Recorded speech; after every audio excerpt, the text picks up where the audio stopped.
here. Who we missed on? I'll call the Senior Center Building Committee meeting to order.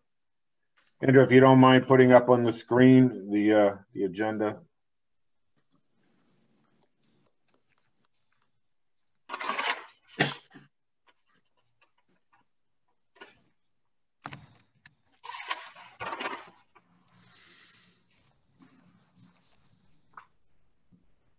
Pursuant to Governor Baker's March 12, 2020 order superseding certain provisions of the open meeting law, general law, chapter 30A, section 18, and then the governor's March 15, 2020 order imposing strict limitation on the number of people that may gather in one place. This meeting of the Senior Center Building Committee is being conducted via remote participation. No in-public attendance of members of the public will be permitted, but every effort will be made to ensure that the public can adequately access the proceedings in real time via technological means. Members of the public who would like to participate in the meeting via Zoom can do so by clicking on the link that they see here on the agenda. Members of the public who would like to listen to the meeting while it's in progress may also do so via telephone by dialing 1-646-558-8656 and enter the meeting ID 869-2179-9257, then press the pound. Then press the pound again at the next voice prompt. Members of the public attending this meeting virtually will be allowed to make comments if they wish to do so during the portion of this hearing designated for public comment. By following the previous noted, then press during the portion of the hearing designated for public comment. Oh, sorry about that. It's a little dark in my room here. Star 9 on their telephone keypad using the raise hand function on Zoom. This will notify the meeting host that the caller wishes to speak. In the event that despite our best efforts, we are not able to provide real-time access, we will post a recording of this meeting in the town's website as soon as we are able. Great. I'd like to call this meeting to order and a roll call. Who are we missing tonight? I don't think I think Jack. I think Jack Holloway is the only one tonight. All right. So last week, George, just for the in terms of the open meeting law, I think you should take a roll call vote. I know it's kind of maybe a little bit of a pain, but sure. When we're in these Zoom forms, everything has to be done via roll call vote. Okay, that sounds fine. George Hooper, Chair. Diane. Teresa Manganelli. Yeah. Diane Allen, here. Paul Millerani here. Mike Kachuk, here. Greg. Greg Bendel, here. Good evening. Good evening. Terry. Here. Can you hear me? We can hear you. Okay.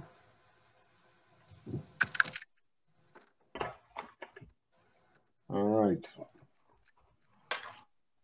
Okay, as we did last Thursday, we'll be interviewing two firms tonight. Last Thursday night, we had Hill International and Colliers International. Tonight, we'll be interviewing STV DPM and also P3. The format we used last week, we had the questions. Everybody's still assigned to it. I think I'm going to stick with that. Instead of breaking out any questions, I think everybody was kind of got comfortable with that and worked it right into their place. But does everybody agree with that, or do we have any issues with that? I'm fine with that. Okay. That's good. Mm-hmm. All right. Mike, I know you weren't here last week, so what I would do is we're going to go through the first firm. They're going to introduce their team, and they're going to put on a presentation, and then we're going to ask them a series of questions. We've all been assigned some questions. We're going to be we ask every firm the same questions. take some notes, grade them on yourself. If there's something that you hear during the presentation you want them to elaborate on, please speak up. Other than that, we'll follow through with our questions. All right.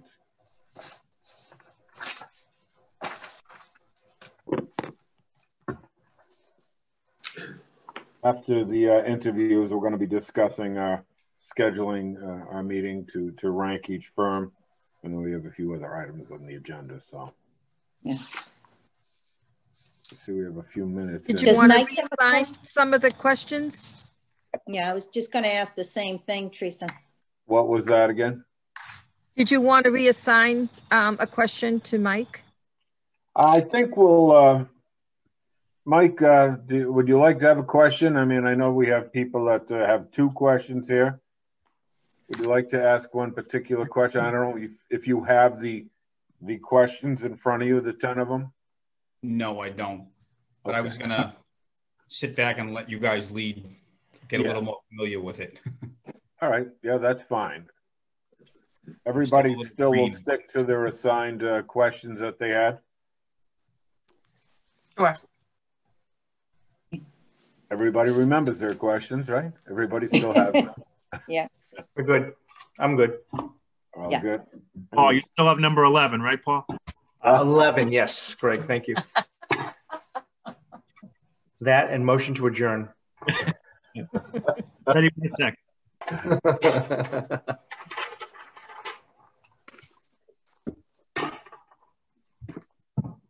All right.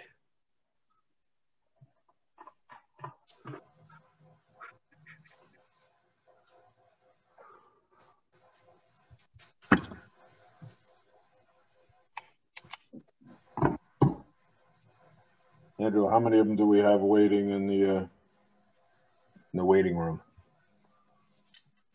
None waiting, but Mike is already in from STV. Okay.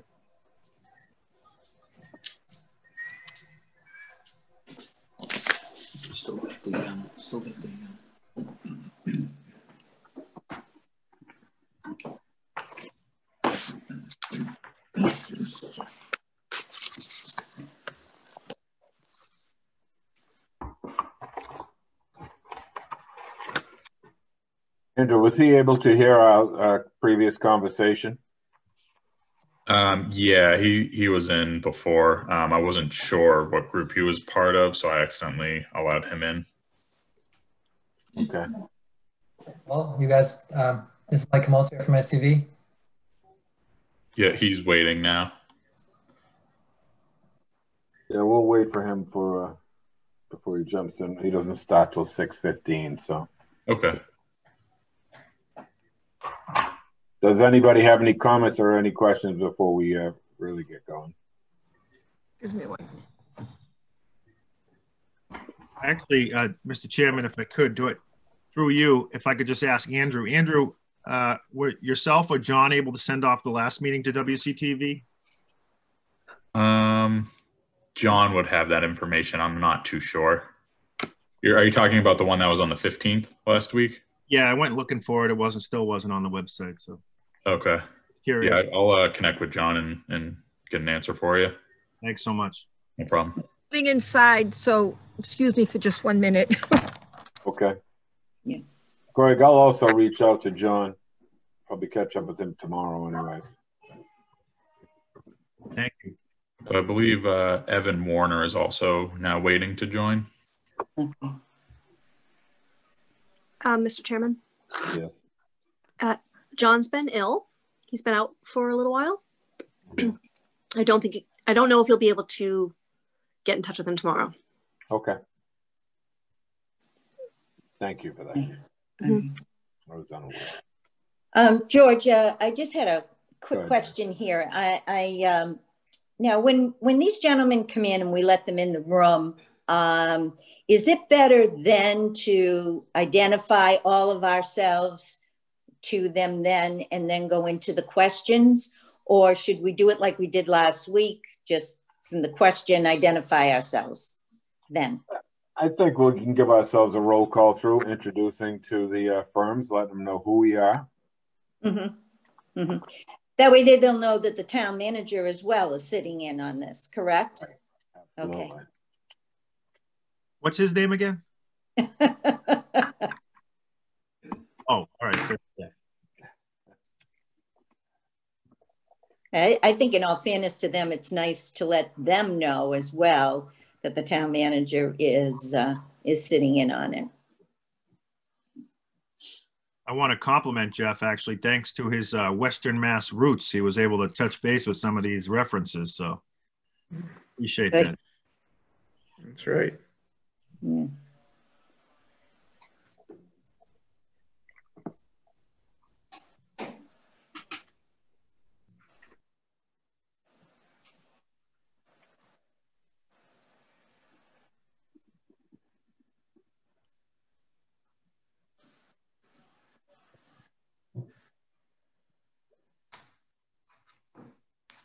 Terry, I heard your breakfast was a success. It certainly was. The firemen did a great job. They really did. There was a egg, like an egg muffin, homemade pumpkin muffins from Eric's wife, fruit, and juice. I mean, what more could you ask for? Wonderful, wonderful. Very good. How many did you serve, Terry? 92. Wow. 92. That's a great turnout. Oh, yeah. We blocked up traffic for a little bit.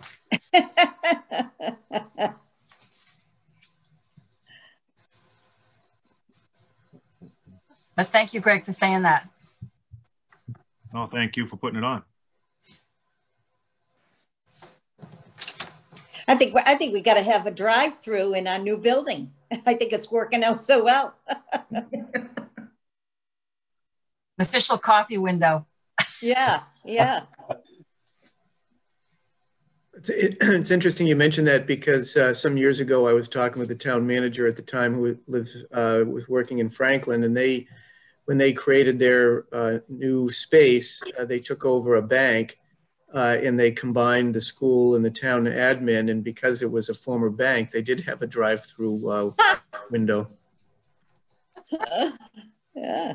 Well, in these days, I'll bet it comes in really handy. Yeah. Well, the town hall has certainly stepped up in its shape and design, and being able to walk up to each window that you need to walk up. My kids, I was down there the other day and I had to drop something off, and my kids were like, "That's really cool. You can walk right up to the window." And I'm like, "Yeah." We planned to think that the architects that developed this design back in the 1950s could contemplate this. I'll remind everybody there's early voting down there too, so take advantage of it. Yeah. Looks like a lot of people were. Yeah. Oh yeah, there are a lot down there. I'll wait a couple of days and I'll show up. Yeah. It was a nice crowd today, though. Yeah. You know, no lines, and went very smoothly. They were very helpful there. It was a great day, really. Also, just as a side note, if you know anybody that does need transportation, the van will be assisting with bringing people down to vote. Great. Yeah.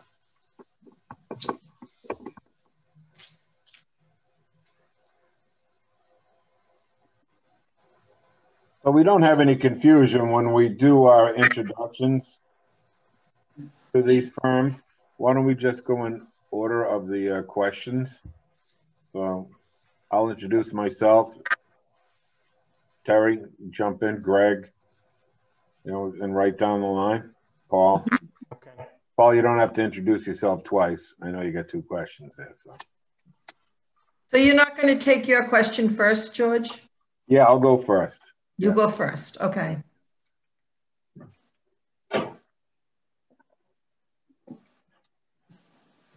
All right. We're at 6:15. Andrew, do you want to open them up? Yep. So Mike Camasio is already in, but I'm going to admit Jim Kolb, Evan Warner, and Robert Laberque.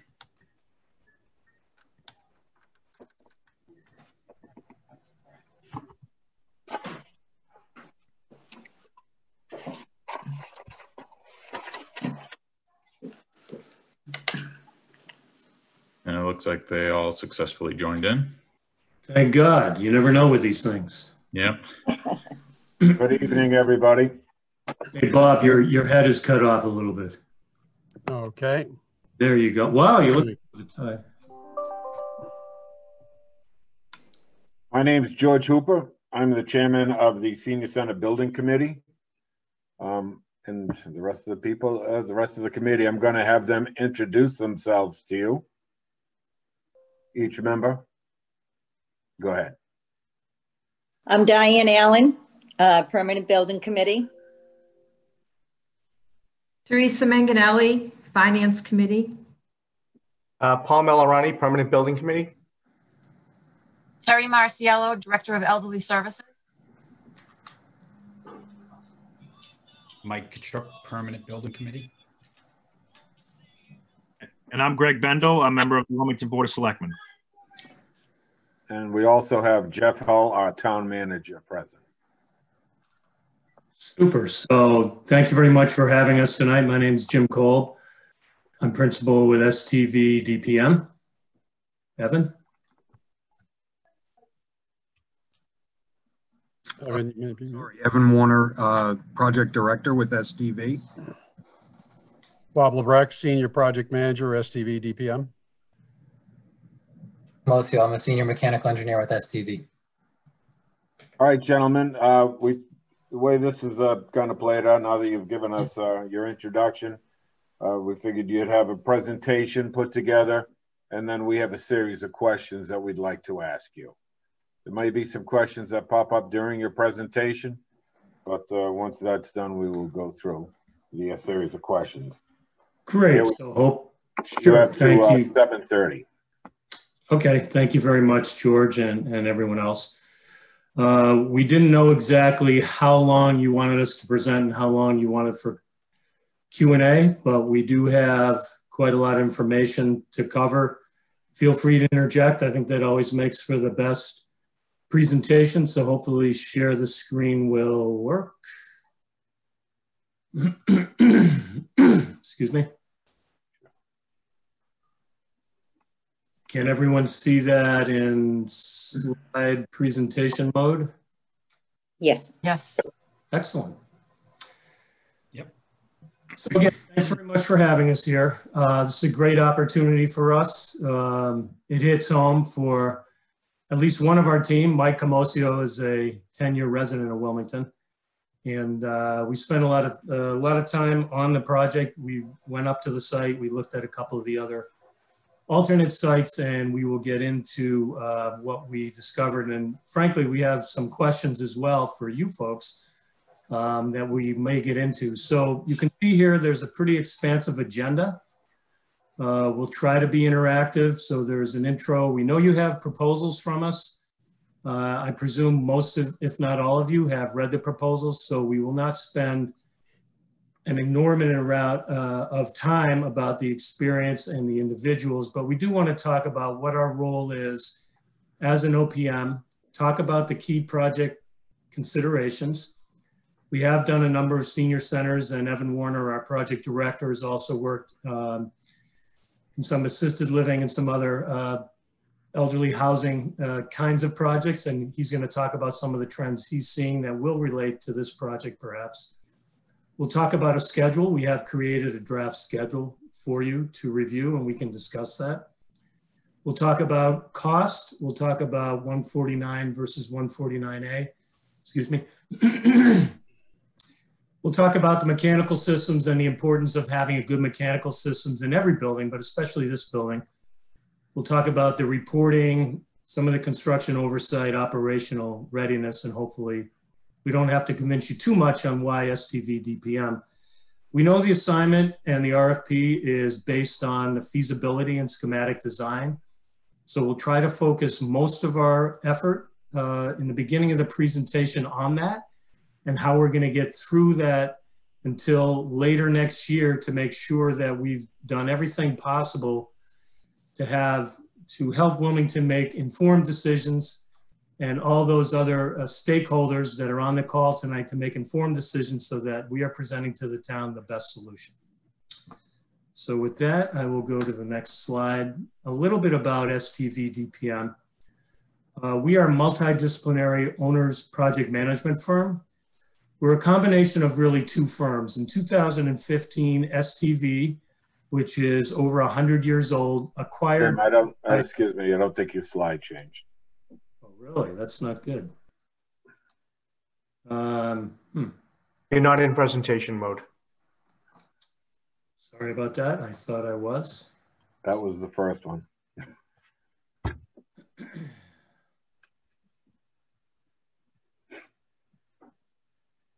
There we go. Perfect. Is it working? Is that working or no? Yes. Yes. I apologize for that. Yep, no, you got it. So STV DPM is a multidisciplinary owners project management firm. We'll talk a little bit about what that means. It's really a combination of two firms. In 2015, STV, which is over 100 years old and engineering based, acquired Diversified Project Management, an owners project management firm located in Newton, Massachusetts. STV did, previous to the acquisition, provide OPM services. I ran that group for STV. We determined that to have a broader base in markets and a different kind of skill set that augmented what we already had to acquire a local firm, and Diversified Project Management was that firm. That is the local office that will be managing this project on a full-time basis. We have 30 to 32 people really in Newton, Massachusetts that will be responsible, that is responsible for providing OPM services as well as FF&E procurement and relocation management, which we'll get into.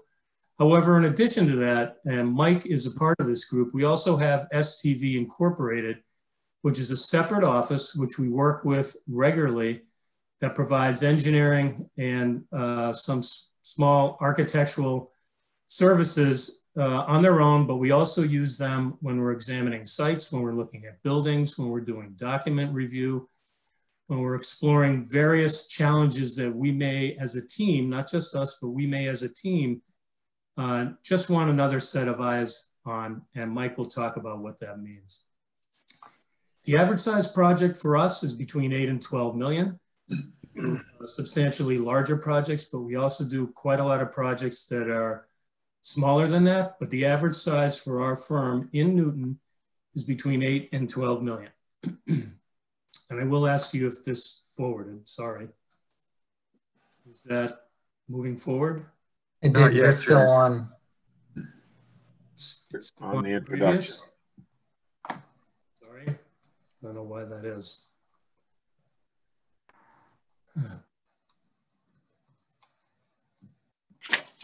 Two monitors. Yeah, I'm not You're sure. still not in presentation mode. That little slide screen right there, your cursor's on. If you click that, you should go into slide screen. Slide one here? The little slide screen next to your size slider on the bottom right. Yeah, I have that, but it doesn't seem to be working. Okay. We've done a number of these and I'm not quite sure why that's not working correctly. You could always click on each slide too on the left-hand side. Yep. As you change. How's that? Does that work? No? No. Or hit the drop-down menu that says slideshow at the top, right below the word presentation in the red. Mm-hmm.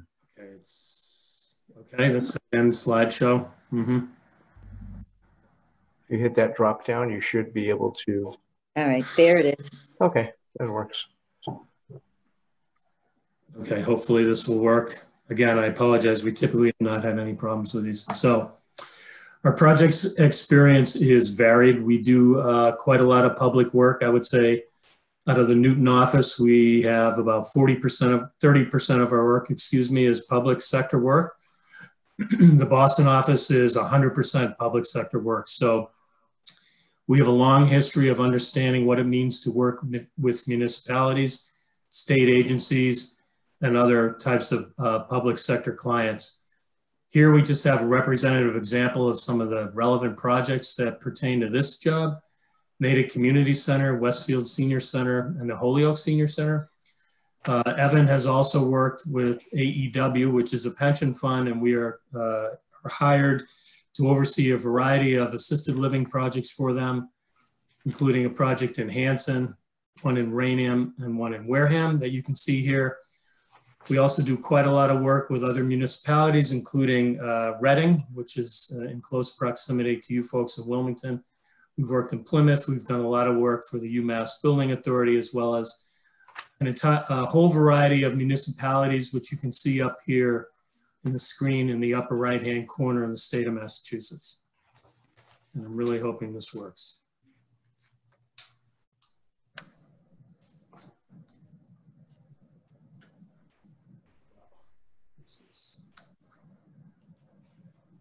Good. Okay, thank you. Thank you. So what is our role as OPM? Our role as OPM is really to serve as your advocate throughout the entire process. And I'm sure a lot of you folks, or some of you folks on the call, are aware of that. You have hired OPMs in the past, I believe, for some school projects and perhaps for some other things, but our role is really to serve as your advocate. It's our role to develop shared project objectives and priorities. That really goes to the first meeting we had with you folks. We've read the study done by Harriman, but we need to confirm what your priorities are with this project, what the concerns are of the community. It go a little bit further than what that Harriman study says. So in doing that, we hope to build collaboration and consensus with everyone on this call, as well as the community at large.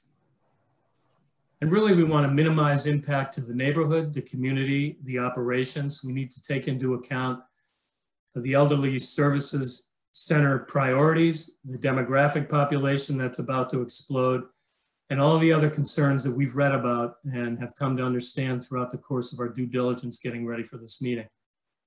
We need to design and build to budget, which we're going to get into, maintain an objective and disciplined approach.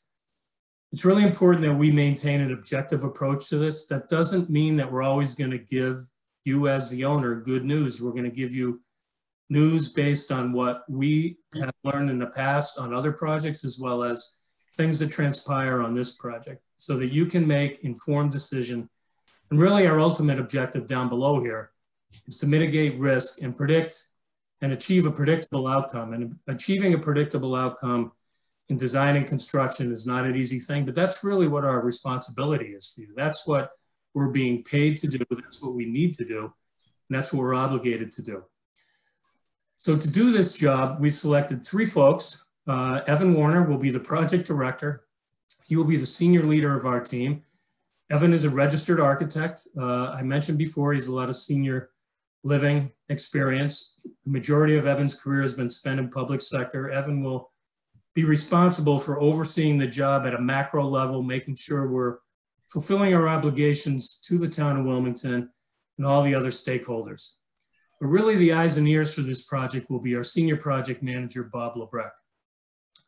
Bob spent the majority of his career, probably over 30 years, in public sector construction, the majority of which has been on the construction side. He's been at STV for, Bob, I think close to 7 years.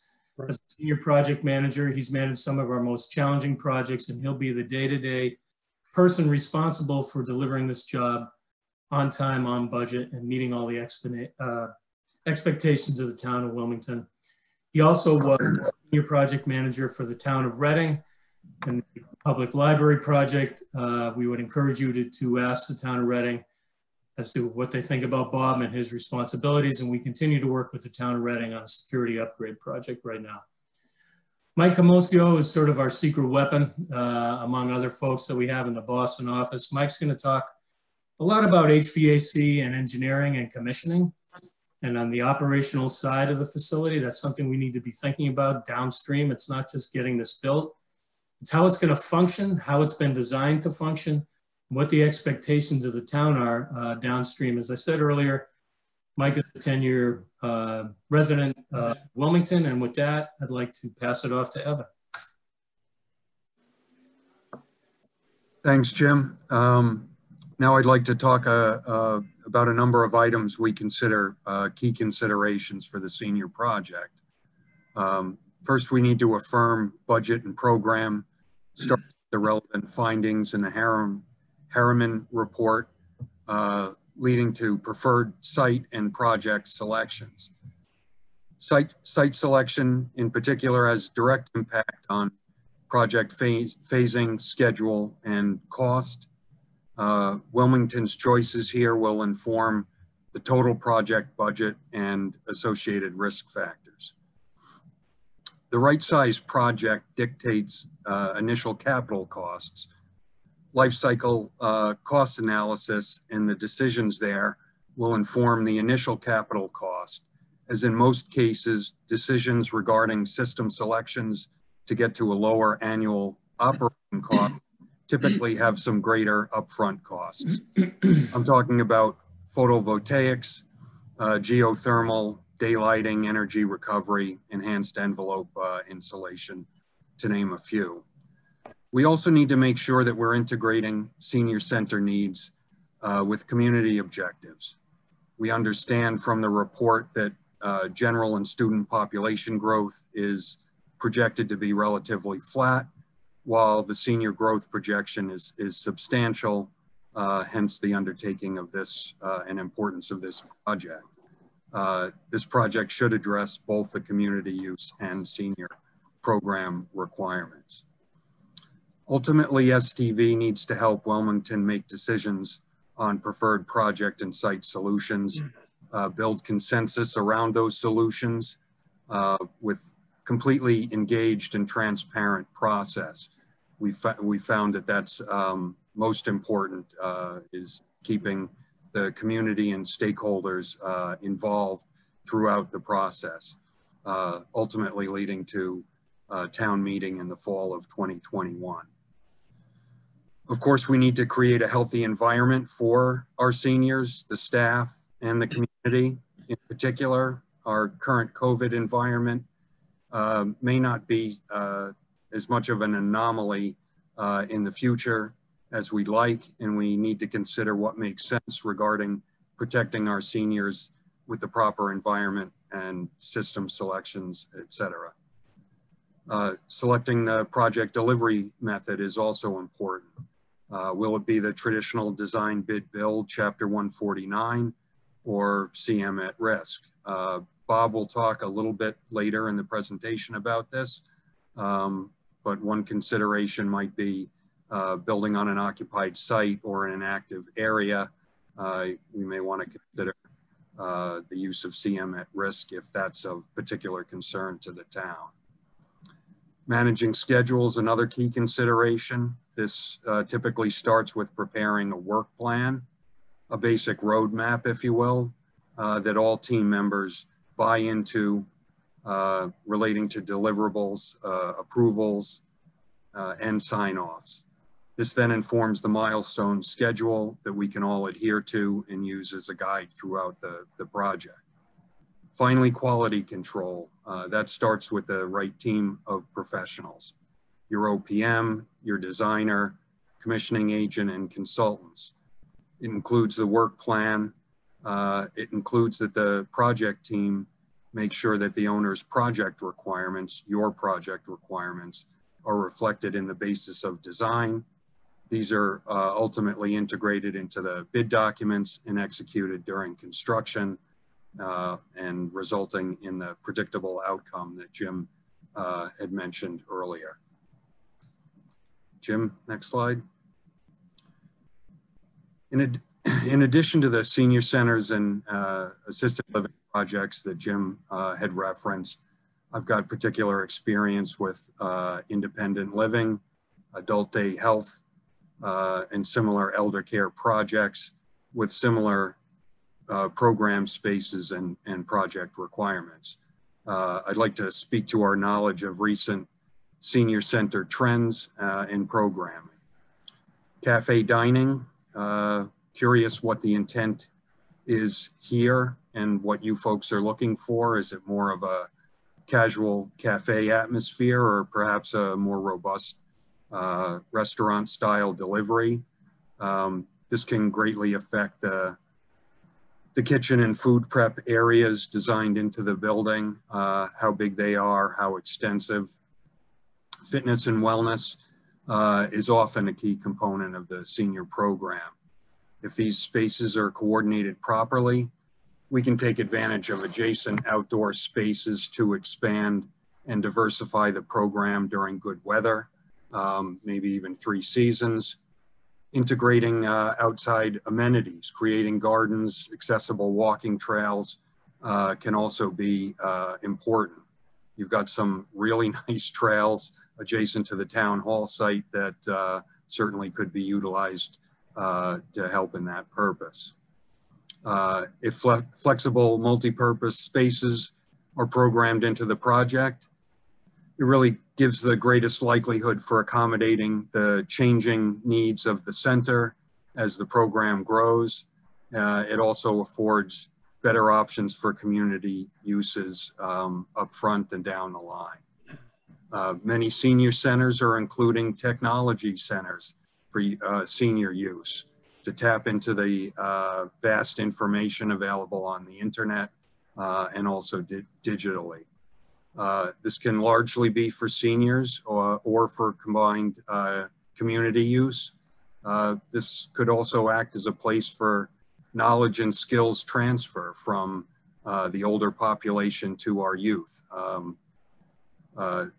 Folks with a lot of experience can really help impart that kind of knowledge onto some of the rest of us.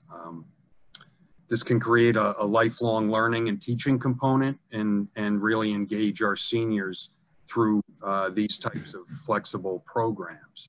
And what that does is it really creates a dynamic avenue towards social interaction within the senior center and with the community. This helps keep our seniors sharp and active, and those type of activities are really beneficial to that older population. So with that, I'd like to turn it over to Bob to talk a little bit about schedule management. Great, thank you, Evan. In concert with your master plan and we've put together a schedule management draft and an outline, a snapshot, if you will, of some key milestones and deliverable dates that we'll need to accomplish throughout the course of the project. First off, we would gather together with the project team and particularly all the stakeholders and the building committee on or about December 1st, as we've indicated here, or thereabouts, to establish project priorities and objectives and our next moves over the term.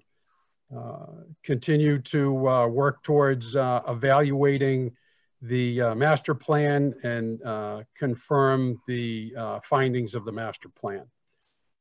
Designer selection. We look to bring on a designer on or about mid-March, within 3 months or so of initiating the project, and then work towards, in about 3 months, another key milestone, approving a preferred site, which we'd really need to move forward into the town meeting and the last quarter of 21 to have that preferred option and have a budget that we can all feel comfortable with to move forward with. Further on down the line into design development, construction documents, eventually execution of a contract depending on the delivery method, and the construction duration, where we've outlined completion, including commissioning, later in 23, in the fall of 23, approximately about a 14-month schedule, but it depends on what elements are all involved in the construction phase, whether it include demolition, abatement, or a new building on a virgin site, ultimately culminating in a move-in October.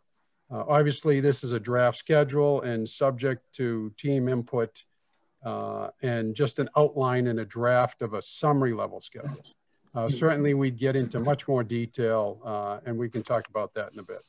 Yeah, one thing I want to mention, Bob, before we move on, this is Jim Cole, is the STV's ability to really do a lot of homework, really massing studies and things on certain sites to facilitate the design process and maybe truncate it. And I say that because we have the technical expertise. We have done it on other projects. And so what that means is by the time you bring on a designer, we will have explored certain things that the design team will typically explore once they get hired. So what this can do, and it's really up to each municipality as to whether they want to do it this way, but I just wanted to present it as an option. We can do a thumbnail sketch. I think Evan's going to get into that in a little bit as to the massing on certain sites, what the pros and cons are, so that there will have been and you may have done this with Harriman's, and we just don't know, but we can do that with the town so that the designer will be fully informed. And while they're going to want to do the same thing, it will be hopefully more efficient and hopefully more cost effective. Thanks, Jim. Moving on, I'll go into cost certainty with Bob. Thank you. Moving on to cost certainty. What we've looked at is the original budget that you established for the project back in 2017. We've escalated that out to current day value at about 7.5 million based on an annual 4% escalation, as well as take it forward but beyond this year out to 22 where we start to get into construction.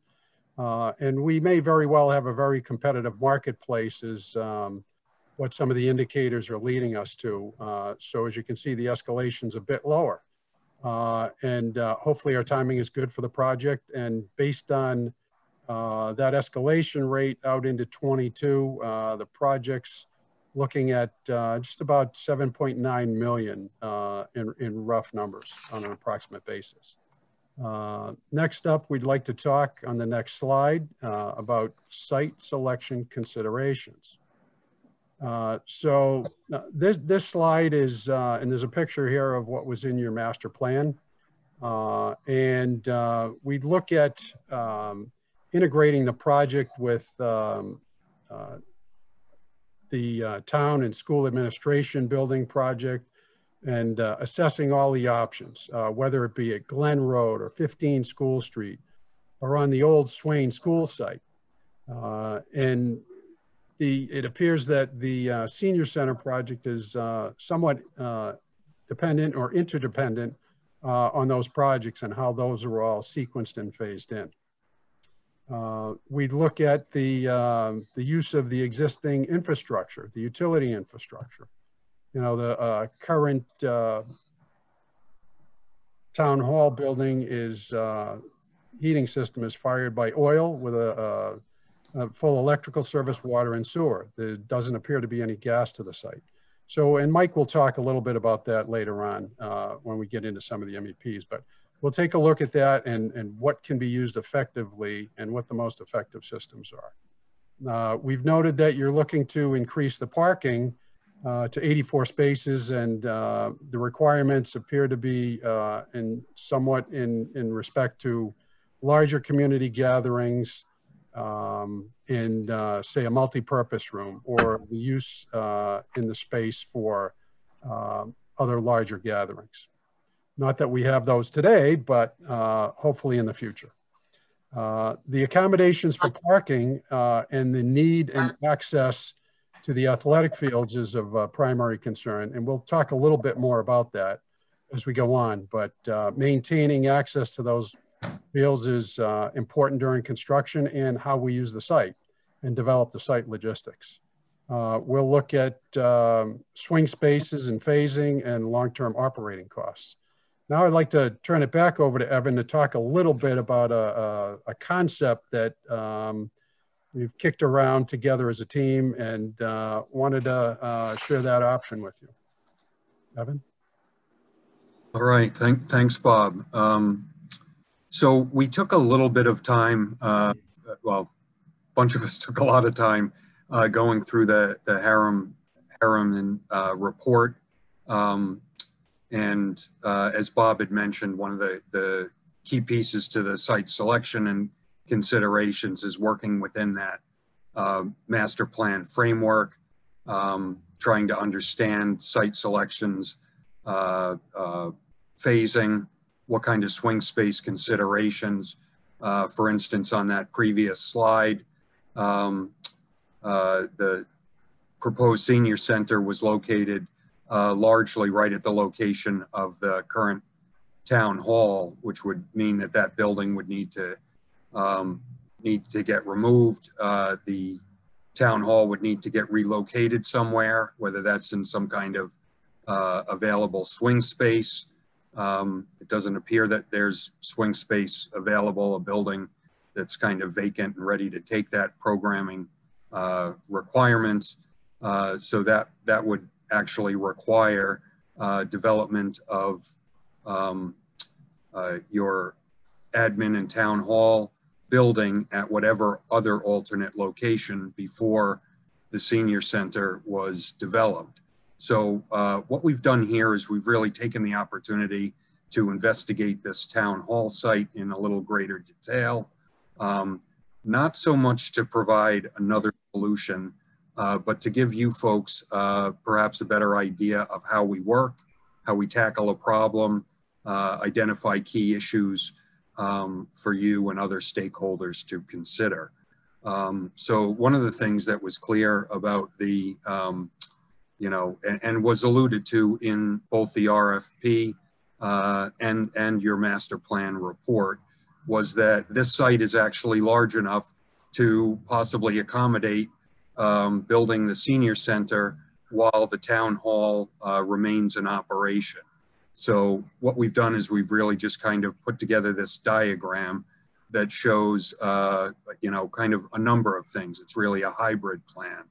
It shows, number one, that taking that originally designed senior center footprint, this is a single-story building, the 14,000 square feet that you currently think that you need, some parking and whatnot, and see how that could actually fit on the site while having and maintaining a functioning town hall. Also with that, and particularly,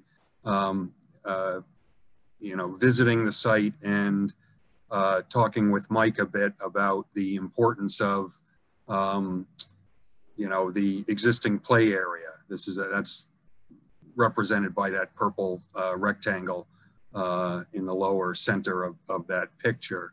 But really that green buffer that's currently buffering the town hall from the fields there, that canopy is quite high, and there really is quite a nice connection to the fields and whatnot. So we're able to show that the senior center can occur on there, that the town hall can kind of temporarily remain until that project either moves forward or is finished. So this would give you the option or ability to proceed with the senior center along with the town hall administration building at an alternate site, and then also gives an idea of how the remaining site might be developed once the town hall is vacated.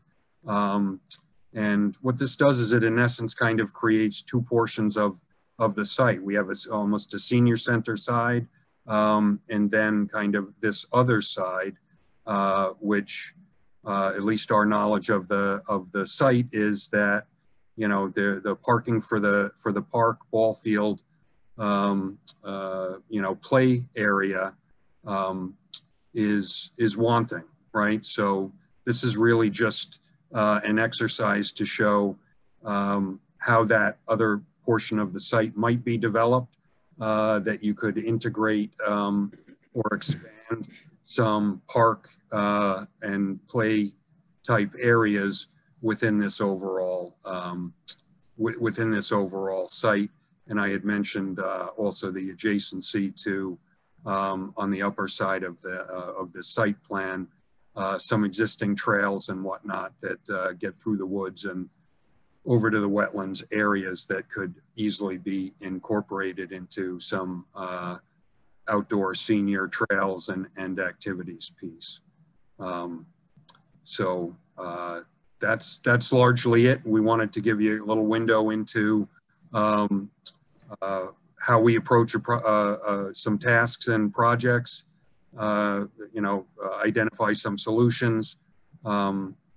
And it's really our job to make sure that you folks are presented with the information that you need, all the information, able to make reasonable choices relative to the senior center and your other master plan projects. Thanks, Evan, for that insight. Now we'd like to move on to a little bit about the project delivery method. As mentioned earlier, we have the option of potentially a design bid build under 149 or a CM at risk for a more challenging project.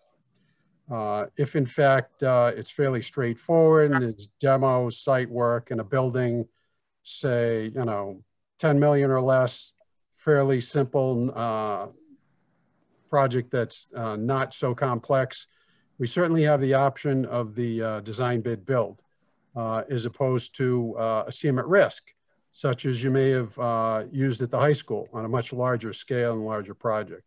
And for some of you who have been involved in that project, as you know, it's a qualifications based. It brings on a much more experienced contractor and not necessarily the firm with the lowest price and bid up front. But what it does is it brings on another partner onto the team, provides you with some ability for another set of eyes with budgeting, logistics, constructability, in addition to the experience that we bring to the table. It also provides you with the options to use early release packages for demo, abatement, site work, etc. It gives you a lot of opportunities that you wouldn't necessarily have with a design bid build. It's more of a partnering, as we said, team concept. It helps with the logistics and the phasing. All right, next slide, please. I think we're on there, Bob. Yep, and with regard to advantages, disadvantages, there's potentially a more adversarial relationship, if you will, on the general contract 149 side as opposed to the CM at risk process, and it allows for some upfront review and communication and pre-construction. It helps minimize change orders and avoids delays. In summary, it's a better relationship and potentially a better delivery method, but depends on the circumstances and the specific project and if there are challenges that warrant that. Yeah, I would say we have had very good success with 149 and 149A. So I think what we would propose is to have an in-depth discussion about the job, the risk, the schedule, and some of the other elements that Bob has outlined. Or you may already be predisposed to one or the other, and we can talk about it that way as well. Right. We've worked significantly on both 149 and 149A over the past 20 plus years. Now, I'd like to turn it over to Mike to talk a little bit about... John, before we go too far, I just want to let you know that we do want to have some time for questions. So I see that you have like 10 more slides left to go. And we have just a little over half an hour left. Okay. Not a problem. Thank you. Thank you. I'm much quicker at these, so I'll get through the mechanics. So turning from, but Bob and Evan covered a lot about pricing and outside of the building. So turning a little bit more inside the building, we call this mechanical and building systems, but really it's building systems as a whole. So the first thing we could assist in doing is helping determine those owner project requirements. You might have some energy efficient targets in mind. Are there, a certain level above code you wish to meet? What kind, do we want low water use fixtures everywhere? lighting control systems versus natural lighting incorporated into the building, and then what system types are considered. Renewables, there are renewable energy goals. Do you want to design the building to have solar panels? Do you want to make the building solar ready so you could hook up for a future install? Would we want to look at solar hot water for the water needs? Or do we even want to investigate geothermal for the feasibility of one of these sites, geothermal for water source heat pumps? And then I put certifications in quotes. Well, most of you may know, there's a lot of certification systems, LEED, well buildings, there's all these other certification systems. However, we could just as easily set energy savings goals, that mirrors a lot of those kinds of programs without paying for a formal certification program. As an example, this slide on the right is just a crude example of a life cycle cost analysis. We could have the designer evaluate 2 or 3 system types compared to a base building system and determine if the upfront costs justify long-term savings. Heating, as Bob mentioned, not all these locations in town have access to natural gas. Maybe you don't want fossil fuels to begin with. However, you can consider there's other system types to be considered as well, and you might have some thoughts to that. We could share some current design work. And then lastly, I touch indoor air quality. COVID-19 may end up being temporary. It's also why this meeting is largely held remote, but it does let more people start thinking about the indoor environment. I'm always thinking about ventilation and filtration, and now I'm thinking 10 times more than I used to. What we would want to do is challenge a designer, look at various options. Can we put in energy recovery systems, advanced controls so you can override it based on when there's a lot of people in the space, or the rest of the day when there might be a couple people at table for a smaller group of arts and crafts. So there's lots of things we consider. Turning to commissioning. So the earlier slide is more the things would happen in the SD phase, but commissioning would happen later on, but this is still important to the project. What commissioning does is it gives you third-party verification as the owner. They help confirm that the owner project requirements are carried through to the building opening. And SCB would assist in that commissioning agent selection. We typically recommend that it starts after the designs reach the design development phase, or 60% design.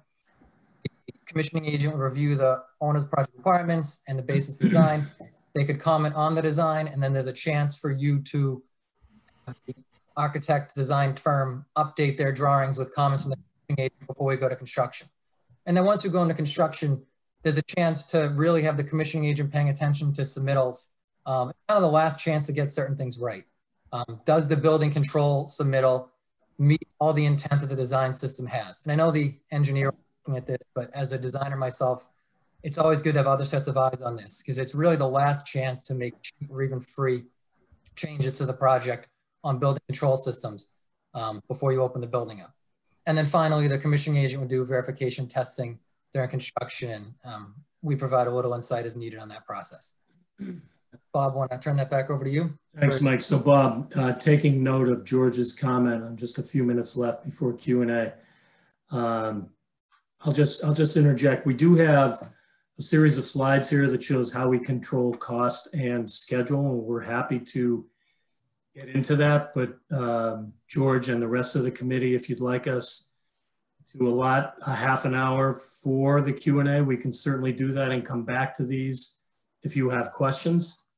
Well, if there's something here that you really think is a key point that you want to get to us before we get into it, by all means, but I have a feeling that we're going to run into some, it's going to be a little tight for us also. Okay. If you want to go back to it afterwards, that's fine by me. Sure. So Bob, are you good with that? I think just— Yeah, that's fine. It's more as we move down the road past the design and towards the construction. So right. So we left that at the end anyway, because this initial assignment, as I already said in the beginning, is based on the feasibility and schematic design. So we can open it up for questions, and hopefully at the end we can tell you why we think it. Okay, we'll do that. Actually, I will start off. I do like what I've seen. It's been a great presentation so far. You obviously have done some homework on Wilmington. You've read the facility master plan, so it's obvious. One of the things that the senior center is a key part of our community. what we need to do is garner some support for this type of project. Can you tell us how, or please describe your experience in public outreach, what you'll do to inform the residents and do some internal interdepartment communication, and how you will gather support for this project? Sure. I think, this is Jim again. I think Evan and Bob, you can use a number of your projects to describe how we've done that in the past. Maybe Bob, you want to start with Reading, and then we can have Evan describe maybe one other example. Sure. Thanks, Jim. So Evan and I worked in tandem on that project, and we did some community outreach in the local neighborhood. We reached out and had community meetings through the design phase, more so Evan early on, and then continued that process as the project evolved. As we brought the general contractor on board, we folded them into the process, continued things with all the neighbors and abutters. We developed a hotline so that if there were any concerns that they could reach out to us immediately. There was also a weekly update that was posted on the library website to keep all informed about the plan moving forward 2 and 3 weeks out, and just to keep everybody informed. We developed some great relationships with the neighbors and the community surrounding the library, and it was a very successful outreach and project. Evan, I turn it over to you for an example on maybe another project. Yeah, so that Reading project really was quite a good one. As an example, there was quite, significant expense to the town, and, a wide variety of folks really supporting the project, and folks that were really questioning why can't we just get all this information on the internet. The other project was that comes to mind is a Ludlow project. This was a considerably larger project, about $60 million, and going to town meeting. So we worked really closely with both the school department and the town to make sure in the run-up to well in advance of town meeting to identify what folks that we needed to reach out specifically to, as well as what types of overall or general community presentations that we needed.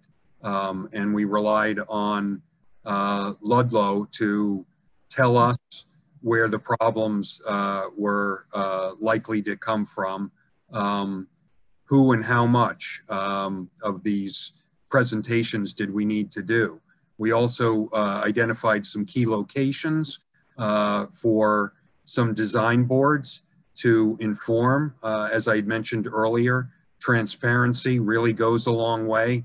If folks are kept up to date with the project and project development, and are part of the decision-making process, having input, making sure that folks know what folks are involved in on Wilmington side relative to making the decisions ultimately as to project size, scope, and whatnot.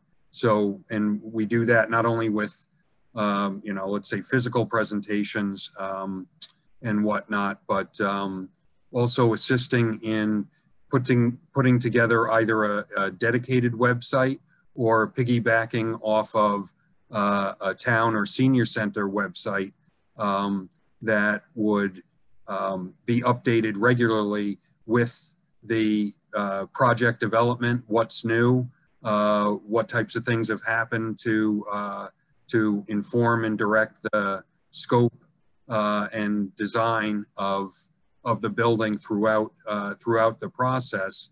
And really the key is making sure that you are trying to reach out to and address all of the issues well in advance of town meeting, so that folks have a good idea of exactly what they're voting on, and that all the due diligence has been done to support the preferred design solution. Thanks, Evan. All right, thank you very much. Our next question will be from Teresa Manganelli.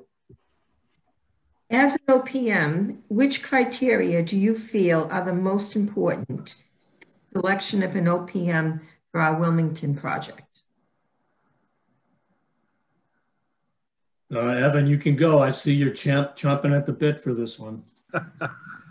So honestly, on your particular project and the master plan that put together, the key consideration here, at least in terms of OPM selection, because the reality is, I'm sure you're talking to other competent firms and whatnot that can, execute this project. It's kind of twofold. You're going to be working with folks and an OPM for some time on this project. So what's your overall impression of, how's the fit here? Is the project team seem to align, have the right kind of enthusiasm and thoroughness, but specifically STV is uniquely qualified in the stable of professionals that we have and can bring to bear. So for instance, I have a significant background in the design end of things, being an architect and working for architectural firms, as well as construction experience. Bob is a great team member relative to his detail oriented approach and his design and construction experience there. But in addition to that, it's folks like Mike that are able to inform decisions and help provide information for you folks to make the right decisions. And it's whether it's mechanical, electrical systems, whether it's site and civil, or other portions of the project. This is truly the value added, and where the master plan and getting to the right site selection. You've got a lot of choices that are identified in that plan. And we kind of further developed one of those options, but that may not be the option that is right for Wilmington. And we are, again, uniquely qualified to vet out the information that you folks need to be able to make those right decisions for the town. Yeah, Evan, I think there's also a personal side to all of our assignments. We've all worked together for the last 8 years plus. Evan and Bob have worked together. I've worked with both of them. We've worked with Mike Camosio. We're friends with one another. We socialize with one another outside the work environment. So we really enjoy working together. And also with this particular assignment, Mike has a personal vested interest, being a resident, to make sure this is done correctly. He knows a lot about the town. I think it's really valuable to us as a team. So I think there's a personal element as well. We take our assignments seriously. We don't take on, 10 projects at a time, this core group. We take on a couple or 3. And so we give it everything we have. And, I think you would see that if we're lucky enough to work with you folks. All right, thank you very much. Our next question will be from Greg Bendel. Thank you, Mr. Chairman, and gentlemen, thank you for a very well-informed, obviously, presentation. You did a nice job researching the town of Wilmington, so thank you for that. My question is, who will our committee be seeing most of, and who will also be seen most often on site? And was the answer Evan or Bob or someone else? Yeah. So I think Evan will be more involved in the beginning, making sure the project is set up correctly. But Bob Lebrecht is really the main person that's guiding this entire process on behalf of the town from beginning to end. We did talk internally, and Bob, maybe you want to talk about it instead of me, or you can, Evan, about how we would envision the site coverage. Yeah, Jim, I can speak with that. I'm actually fairly local. I'm about 13 miles from the site. And oftentimes what we do is, between meetings or as time presents itself, with myself as a PM, a project manager, and with, more than just one project, spend as much time on the site as I possibly can. Coming out of the construction side, I've had boots on the ground for a number of years, and very interested throughout the course of the construction process, and very astute at identifying proactively coordination and or challenges up front. But in terms of coverage on the site during the construction, it would depend on the project and the project's needs. We could certainly provide a site manager or a clerk of the works, as you may know them as, to supplement that, whether it be on a half-time or full-time basis, depending on the project need. We've done that on a number of our projects. We want to make sure we have the right fit for the client, the project, and provide the best value, for the town of Wilmington. And we'll kind of change things up a little bit. Evan's certainly not shy about walking the job sites. He's done it on several of his projects, in addition to his design expertise. So it's a matter of providing the right level of knowledge and experience depending on the situation and the condition. We need to just pick up the phone and say, what do you think of this option? Or what do you think of that? And, have a conversation with Mike Comosio about, a mechanical coordination issue and say, well, how would you approach it? So I think we have a lot of resources to draw on, and we always look to bring those right resources to the table to overcome those challenges and provide you with the best solution. Right. So Bob, in Reading, you were full-time PM and clerk, if you want to call it that, or construction manager, I'll call it, in the trailer every day. I don't envision that the town of Wilmington would necessarily need that on this job. You may have a resident clerk. You might hire your own clerk, which is available to you to do. I mean, we need to be conscious of your budget and what you're spending on the OPM service. So I think, Bob is extremely experienced in the field as well as in pre-con. I think you'd get a lot of, if we had a hybrid solution that we could present to you for your consideration, I think that might work out well, where you have the project management along with the construction oversight in one person. But that's really yet to be determined. I think that's down the road a little bit. All right. Thank you, guys. Thank you, Mr. Chair. Thank you very much. All right, our next question is by Paul Malorani. Thank you, Mr. Chair. Guys, thank you for a great presentation. And I know time is running short. We have 6 or 7 more questions left, but could you guys tell us, why your firm is best suited to serve as the OPM for the town of Wilmington, and then describe what experience your firm can provide the town moving into the next phase of this project? I know you've covered some of that. You say you're uniquely qualified a couple of times, but can you give us just something succinct? Sure. Maybe Evan, Bob, you and Evan can cover that? Yeah, one of the things we touched on briefly was cost certainty. And up front, assessing the sites, making sure that we all come to a consensus on the preferred site that works best for the town, and looking at the total master plan that you have.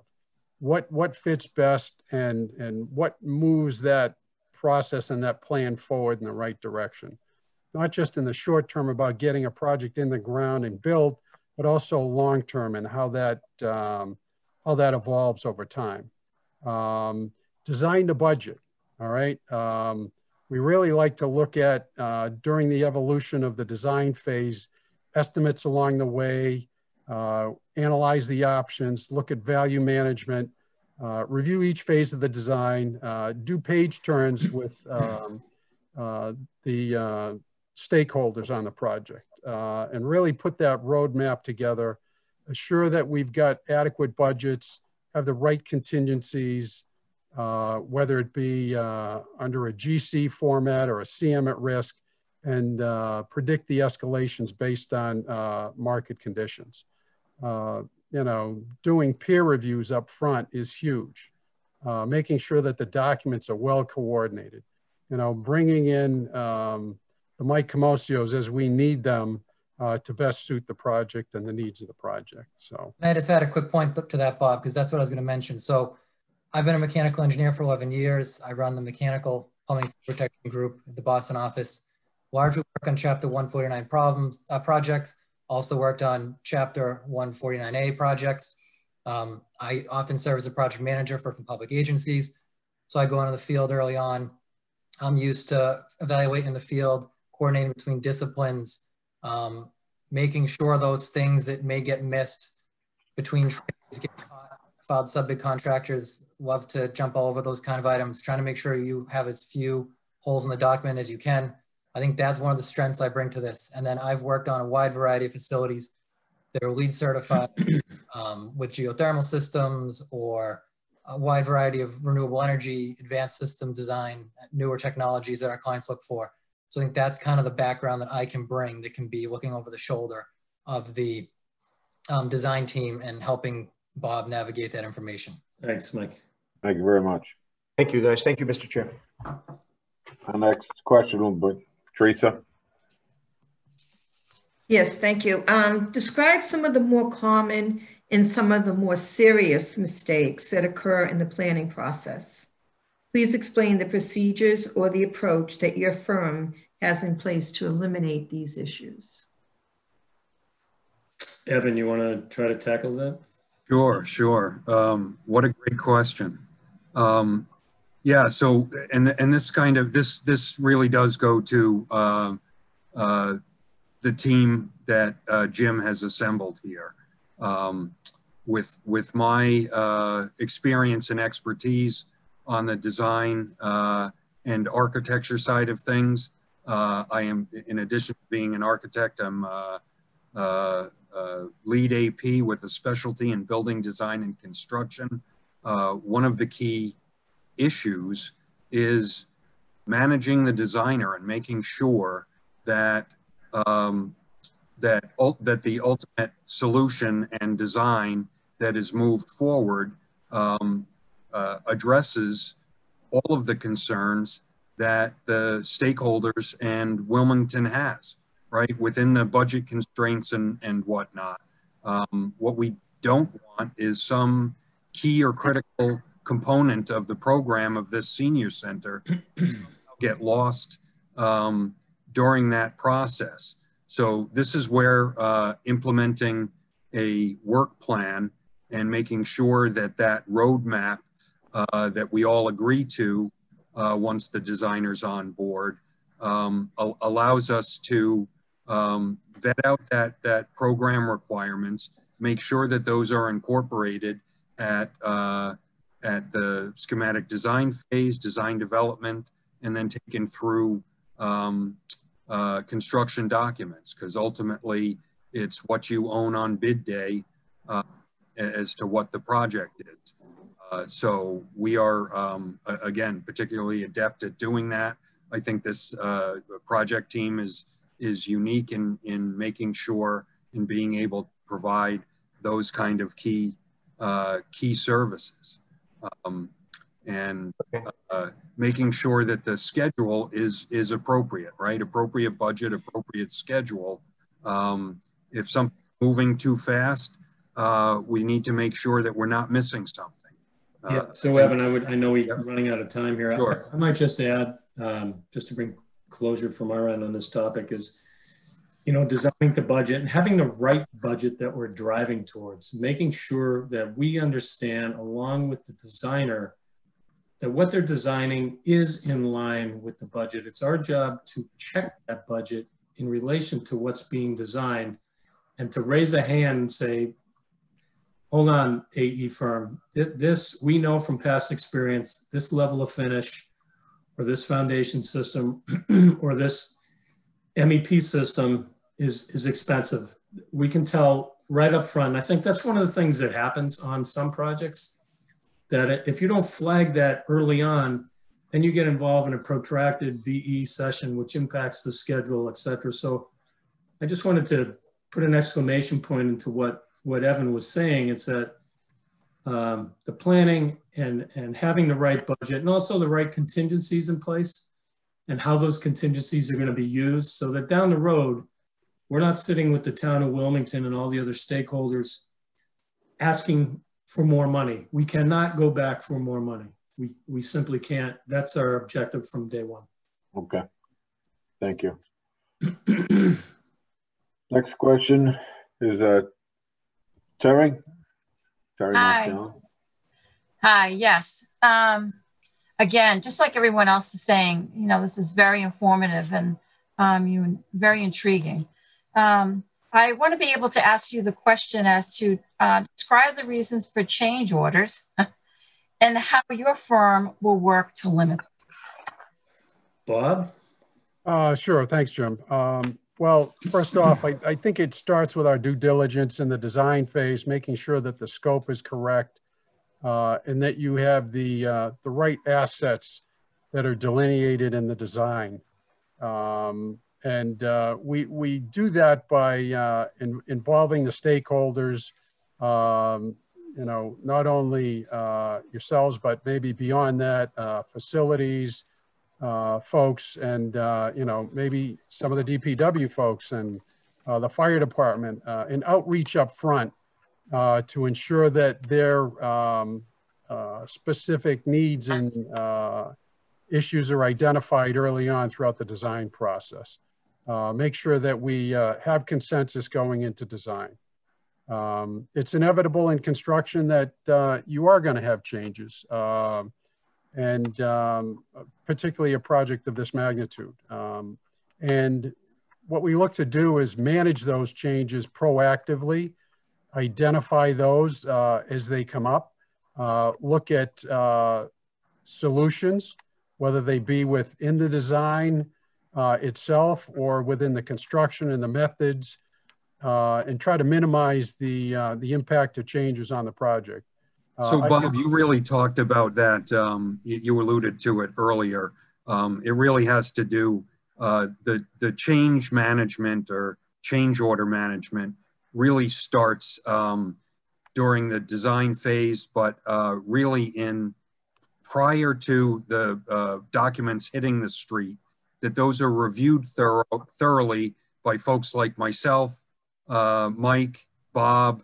We're particularly adept at doing that.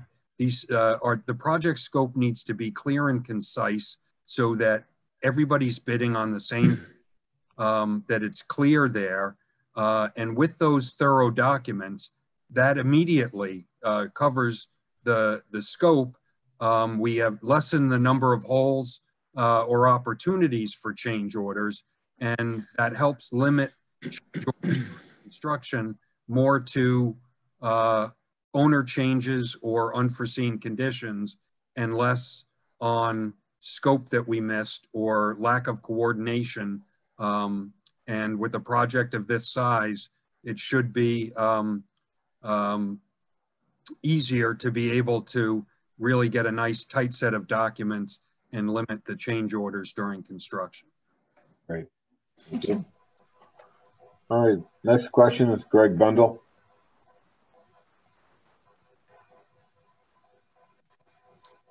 Thank you, guys. Thank you, Mr. Chairman. Gentlemen, if you could describe a difficult situation you have had on a project and how you resolved the issues to move forward. So Jim, I could just a quick one, and it relates to an earlier question and it has to do with managing the designer. We had a Foxborough Library project that a wonderful designer came up with this cantilevered solution that was enormously costly. And we identified that right off the bat when we first saw that being presented to the client. and we're able to rein them into a more reasonable design solution that in effect looked relatively the same, achieved the same kind of aesthetics, and ultimately saved a significant amount of money on that project, so that those funds could get utilized with something more beneficial to the library in the town. So Bob, do you have something in Reading, maybe?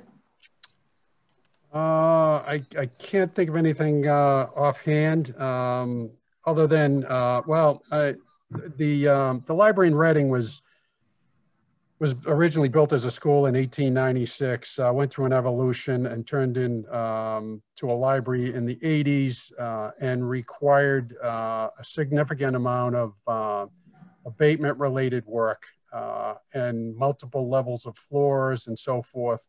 And we came upon an issue where there had to be chases cut in the existing wood floors, and unfortunately there were ACM felt between the various floor levels, and the contractor said, "Oh, I've got to put this whole floor into abatement." And so what we did is we identified all of these individual locations, and we found, like, say, maybe a dozen or 14 locations on a given floor where we could isolate the areas that needed to be abated in less than 3 square feet in any one given area, and set up work with the contractors, set up mini containments so that we could get through that within about a 2-day turnaround and make it really quick, as opposed to closing the floor down for a week, week and a half, and putting the whole floor in containment and shutting all the construction off. Thanks, Bob. So we looked at segmenting the work, trying to expedite it, and brought solutions to the table. Thank you, guys. Thank you, Mr. Chairman. Thank you, Greg. All right, our next question, Terry Marciello. Hi, actually, earlier, I think it was Evan that you kind of touched upon this in quite a different fashion. And I think Mike did too. Due to the current pandemic that we're in right now, obviously we're looking at public buildings and outdoor space in a very different way. And how would you incorporate these considerations in design and function to our building to ensure the ability to use all the space? Mike? Well, Evan, yeah, and then Mike probably. Yeah, let me just quickly. So I currently have 2 projects where we've gone through significant review of mechanical systems and COVID requirements and whatnot. And we're able to identify some costly, and then also less costly parameters or systems to be able to consider. One of the other pieces, especially with the senior center, and Mike's not going to like this, but you know, one of the options or benefits is making sure that you have nice operable windows as another alternate piece to bringing in fresh air. Some of the other aspects are making sure that your systems are sized so that if you needed to enhance or boost levels of CFM transfer or air transfer, that you have the ability to do that. And then there's stuff that is actually, you know, an operational cost increase, but does not increase systems where, like, let's say startup and warm up in the morning or cool down in the morning can happen a little bit sooner, and then unoccupied mode go longer, and that really helps clean the air and you know, scrub the space. Mike, yeah. Evan, you covered that great. There's not a lot more to add. I like your point about natural ventilation can be used in spaces. There's 6 months a year that it could be fine if a space is open to the exterior. We don't necessarily need heating or much cooling. You want a system that the energy recovery of the ventilation system can have a higher MERV rating filter. The higher the rating captures a little more particulate. Studies on the level that works. We also want to look at, it's not overly expensive to increase duct sizes slightly so that you have the capability of turning some systems up. A lot of fans you can buy, you can upsize the fan one model, very small cost. It gives you the ability to ramp up ventilation. So that's something that could be changed later down the road in the building manager system, or we could have override settings based on different scenarios that you see only happening occasionally, and you only run it during those times and those kind of events.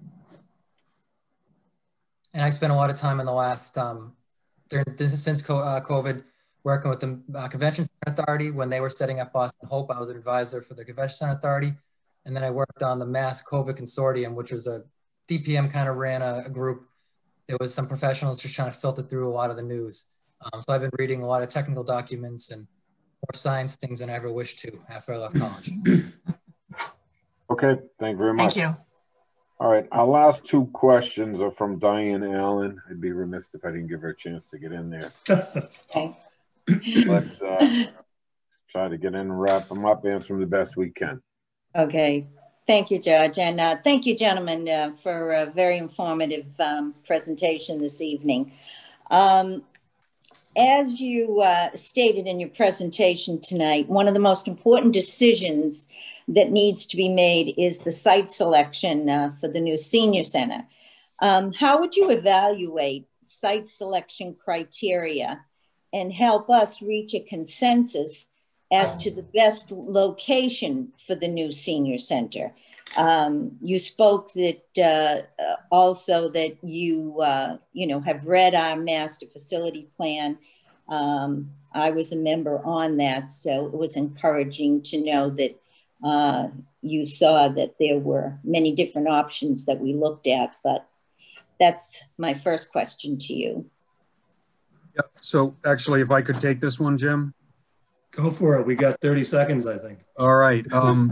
Yeah. So really, this begins with you folks getting us up to speed with the nitty-gritty relative to what went into that initial report, what kind of ultimate findings, based on your input, are those still valid? Because so, for instance, I think it's called the M1 solution. Right, as the or the baseline solution has the senior center as an addition at the Swain at the current location. So what's the town's view on trying to renovate and expand that existing site? Does that site actually work for you? Are there better uses for that? And again, dovetailing with what's happening with town hall, and does that make that other site available, is really just trying to confirm what some of those assumptions are, what went into making those decisions. Because let's be honest, ultimately this needs to pass town meeting, and if it doesn't, that project's dead in the water for some period of time. So we need to make sure that we fully understand that in order to help you further investigate, make the decisions based on the original material as well as any new information on there, and get to the right and preferred site and project selection. Okay, thank you. It sounds like we'd go through a lot of pros and cons for each site. Correct. Came down to the right one. The next follow-up question is, once chosen, the OPM will assist, obviously, in hiring a firm for the study and the schematic design. What experience / criteria should we be looking for in an architect to perform those duties? So I think, Evan, you and Bob, I would like Bob to chime in on that, but you guys, know the answer, I think. Yeah, so it really is, and Bob can jump in, but this really has to do with a couple of key components. You want to make sure that your designer has a reasonable and significant amount of experience doing senior centers and senior care. Many aspects of the project may be very similar to other projects, but when you're actually talking about the designer, that is going to be key in terms of verifying program, making sure community use and spaces that ultimately the program that's agreed upon is one that Wilmington needs. And then the other aspect of this is their experience evaluating multiple sites and feasibility and coming up with the right kinds of solutions and again, drawing information with our help to inform the process and make sure that you folks have all the information you need to make the valid decisions for the rest of the community. I think you hit it on the head, Evan. Similar project experience is going to go a long way. You can roll other experiences with other projects in. That's all part of the process. So you really want to look at their full backlog of work, and do they have the right staff assigned for the project, and that level of project experience and similar experiences. Yeah, and I do think designing to a budget and having them demonstrate that they can do that, and they've done it on past projects, and that design isn't the be all end all. It's really a combination of program, budget, and design, not just the design. Right. Good point, Jim. All right, very good, guys. I don't want it to run into the other. Okay. Other so this is very informative, great presentation. Was there anything that any of the committee members wanted to just ask quickly or before we say goodbye? George, I had a quick question. Jim, this is a great team that you've identified for us. Which team members have you identified have done work on the Natick and the Holyoke and Westfield projects? Could you just tell us that real quick? This is on all candor and transparency. These folks have not been the folks that worked on those. Okay, thank you. Open about it. We talked about what that meant and whether it was a true negative to our team. I don't think it is. I think some of our other experience with other elderly kinds of facilities helps fill the gap, but those folks, especially one of them, was not available for this project. Okay, thank you. Okay. Thank you very much, gentlemen. All right, thanks. We'd love the opportunity to work with you folks. Good, very good. Really appreciate it. Thank you. Have a good evening. Look forward to working with you. Thank you. Thank you. Okay, that ran a little bit longer than we needed it to. I think when we come into our introduction for our committee, we just need to step it up a little, and we'll keep these guys within their time constraints. We'll only give them 20-25 minutes for their presentation, and that'll give us a little bit more time to ask these questions, not be so rushed. All right, so before we have them come on at 7:45, if you need to take a break, do we have to do? And Thank we'll you. Be right back. Thank you. Thank you.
think Paul touched on a nerve on that last question.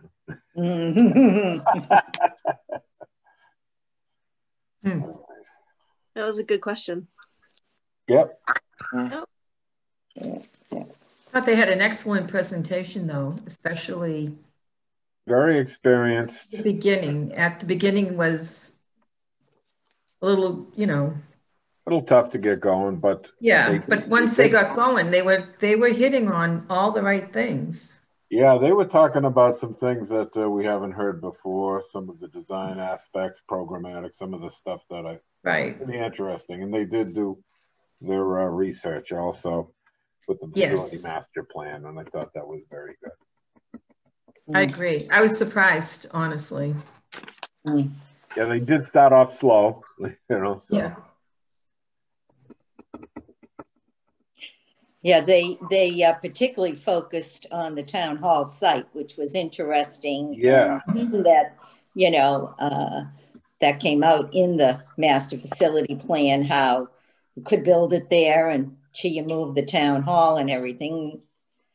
But that was such a minor point in the facility master plan. It surprises me if people pick up on that. Right. We spent like less than 5 minutes talking about that. I was also impressed that they brought that up and actually drew something up. Yeah, I thought that was great the way they did that. Right. Which one was it? Mike that was from town? One of the guys? Yes. Mike Camasio. He said he's lived in town for 10 years. 10 years. So that would give him an edge on that. I mean, as far as knowing what's going on in Wilmington. Yeah, it's too bad he wasn't part of the, he wasn't there tonight.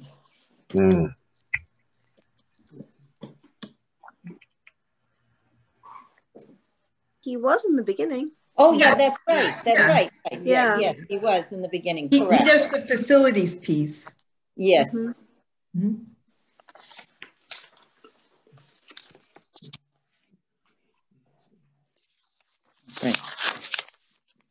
Right.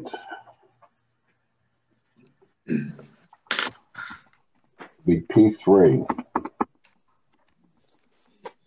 Last but not least.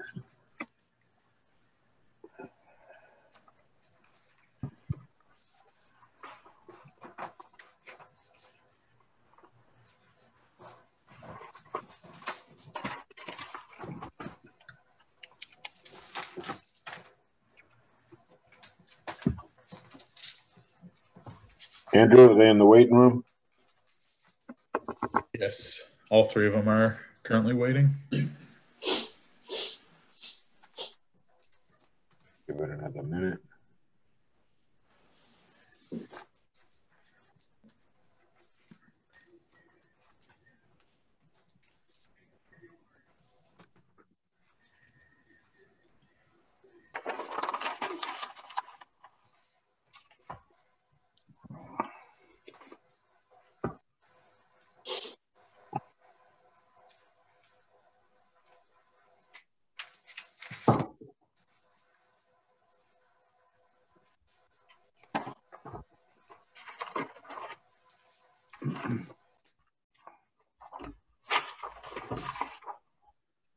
Good question, Paul. You did a good job about bringing in, I think, Jeff's question there.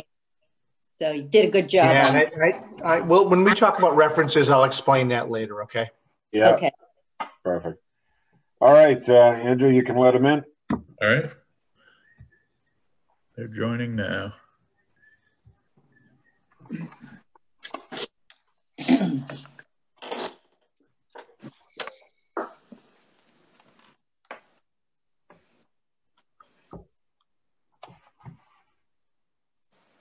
Hello. Hello. How are you? Very well. Hey, Jeff. Good evening. I haven't talked to you in 8 years. It's been a Been while. that long. Yeah. All right. Well, we'll get started. Good evening, everybody. My name is George Hooper. I'm the chairman of the Senior Building Committee. And tonight, during this interview, we're going to, I'll introduce you to the committee. We'll have about 10 minutes if you want to run through and introduce your staff. We'll about 20, 25 minutes for a presentation, and then we have a list of questions we'd like you to answer. All right, so I'll start with Teresa Manganelli. Good evening. My name is Teresa Manganelli, and I'm on the Finance Committee. My name is Diane Allen, and I'm with the Permanent Building Committee. I'm Paul Malorani. I'm on the Permanent Building Committee. I'm Terry Marciello, Director of Elderly Services. Mike Kutcher from the Building Committee. And good evening. My name is Greg Bendel. I have the good fortune of serving on the Wilmington Board of Selectmen. And we also have Jeff Hull with us tonight, our town manager. Is that everybody? All right, I know a couple of you guys from our Shushing Windows project. I've been around a little while, so. George is still there. Still going. We were young pups then, George. Yeah, I know, huh? Crazy. All right, I'll let you introduce everybody else. So, first of all, thank you for inviting us to the short list. My name is Daniel Plata. I'm president of P3. It seems like such a long time ago since we did Shawsheen. I think it was in 2011 or 12. It's a long time ago. P3 was started in 2008, and it was one of our first MSBA jobs where they assigned us to you guys. With me today is Rob Tedisco. You remember Rob? Rob was a real young pup back then. He's got quite a resume now. And Mike Del Vecchio is with us. And Mike has been with P3 now 9 years. So this team that we have assembled for this project has done almost all the projects in the proposal. We travel all over the state. We seem to get a lot of senior centers. I think this would be our 9th one, should you choose us. So that is our team for your project. Rob's a project manager. Mike is what we call the field manager, who's in the field dealing with the day-to-day. We don't like calling him clerk of works because the way our system works, the field manager does much more than a standing clerk, just taking notes and checking things. So, but we can get into that a little bit later. We do have a short presentation, and I do emphasize short. We know it's late. We know we're the last one. You guys are probably sick of listening to stuff over and over again, but we wanted to let you know what we're all about. And so if you let me share my screen, I will present.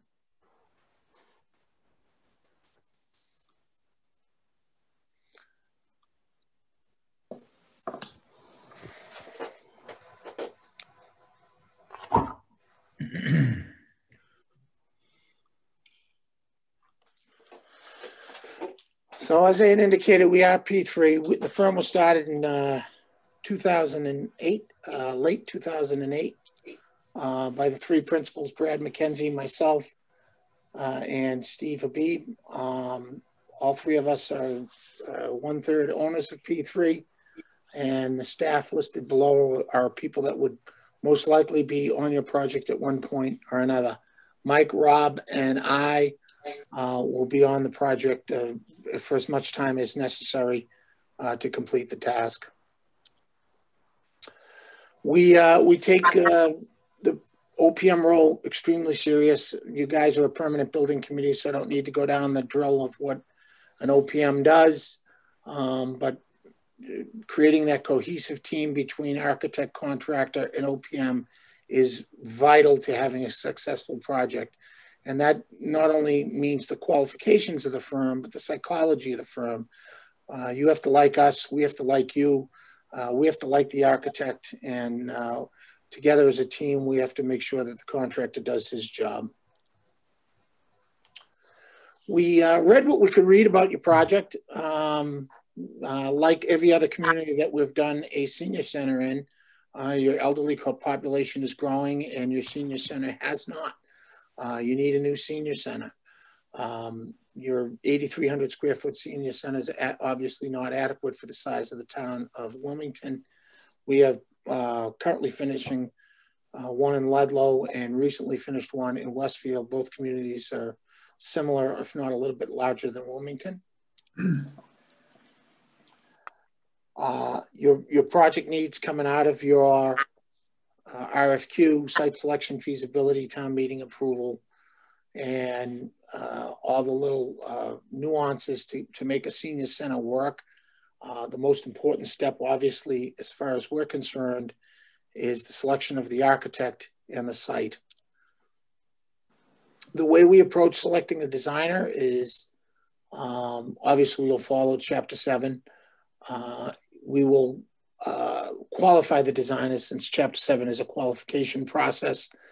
And we have, Steve Abib, who's one of the principals of P3, will be integral in reviewing the architect's resumes, the architect's workload, the architect's consultants, and help with the selection of the architect.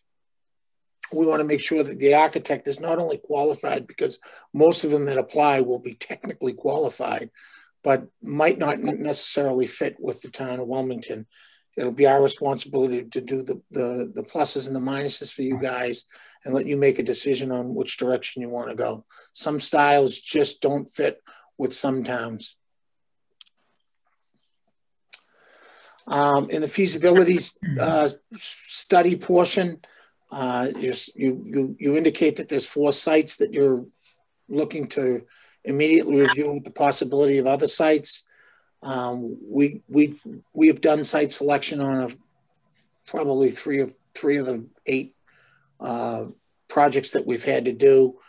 We do it through a matrix program, and we weight what things are most important to the towns, and we'll get into that in a little bit. The evaluation of program, what you truly need for your senior center, and the flexibility of the senior center. Senior centers have changed over the last 10 to 15 years, and they're going to change again. As the elders are coming up the ladder, they're more technologically savvy.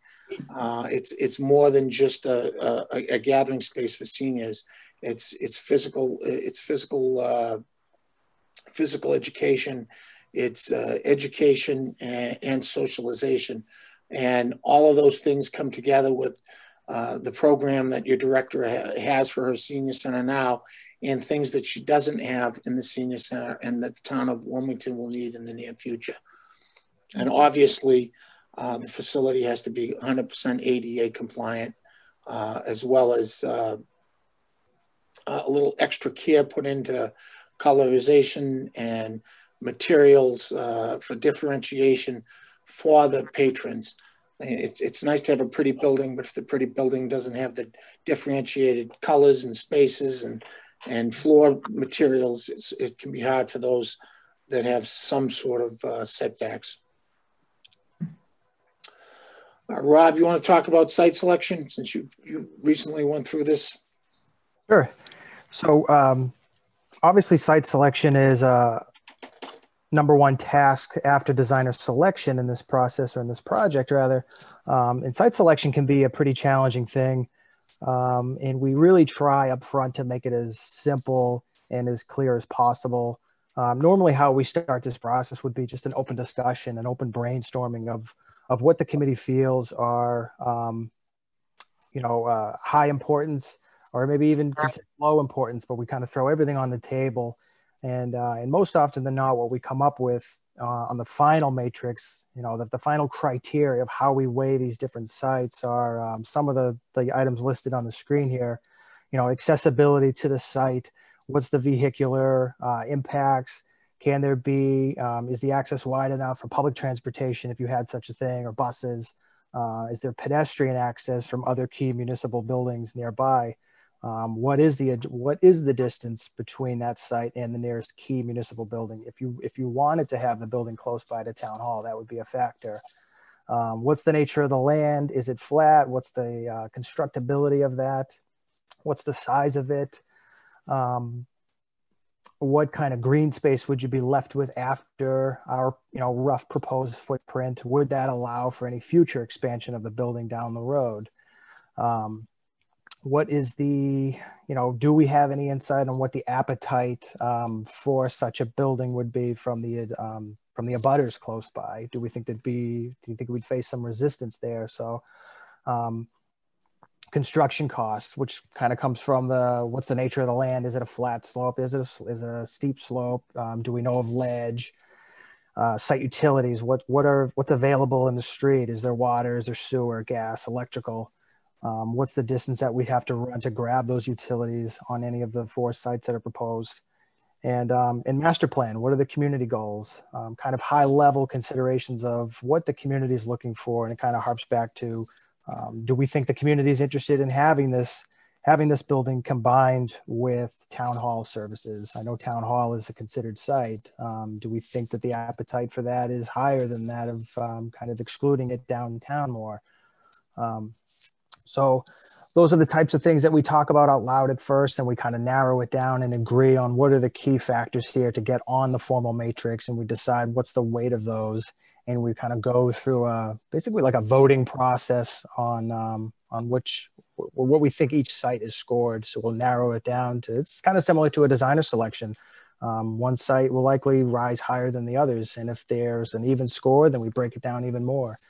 But the key is to kind of get it all out on the table. We do a real informal session. We'll bring a piece of, a whiteboard, and we'll just kind of take everyone's ideas and narrow it down and really simplify it as much as possible so that everyone's on the same page. And the ultimate goal is to all be speaking the same language and to be able to convey to the wider public that we've vetted each of the sites fairly and thoroughly, because those questions will without a doubt come up during the funding phase. People wanting to know why we selected such a site and why we didn't consider the one down the road because it appeared to be easier, and we can have all those answers up front. Thanks, Robert.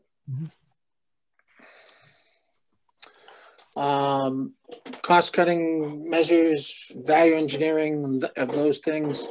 Obviously, you want to talk about those initially, but at some point in time, we're going to have to. Should costs for building a building one way exceed where Wilmington wants to go, we have to have those type of discussions.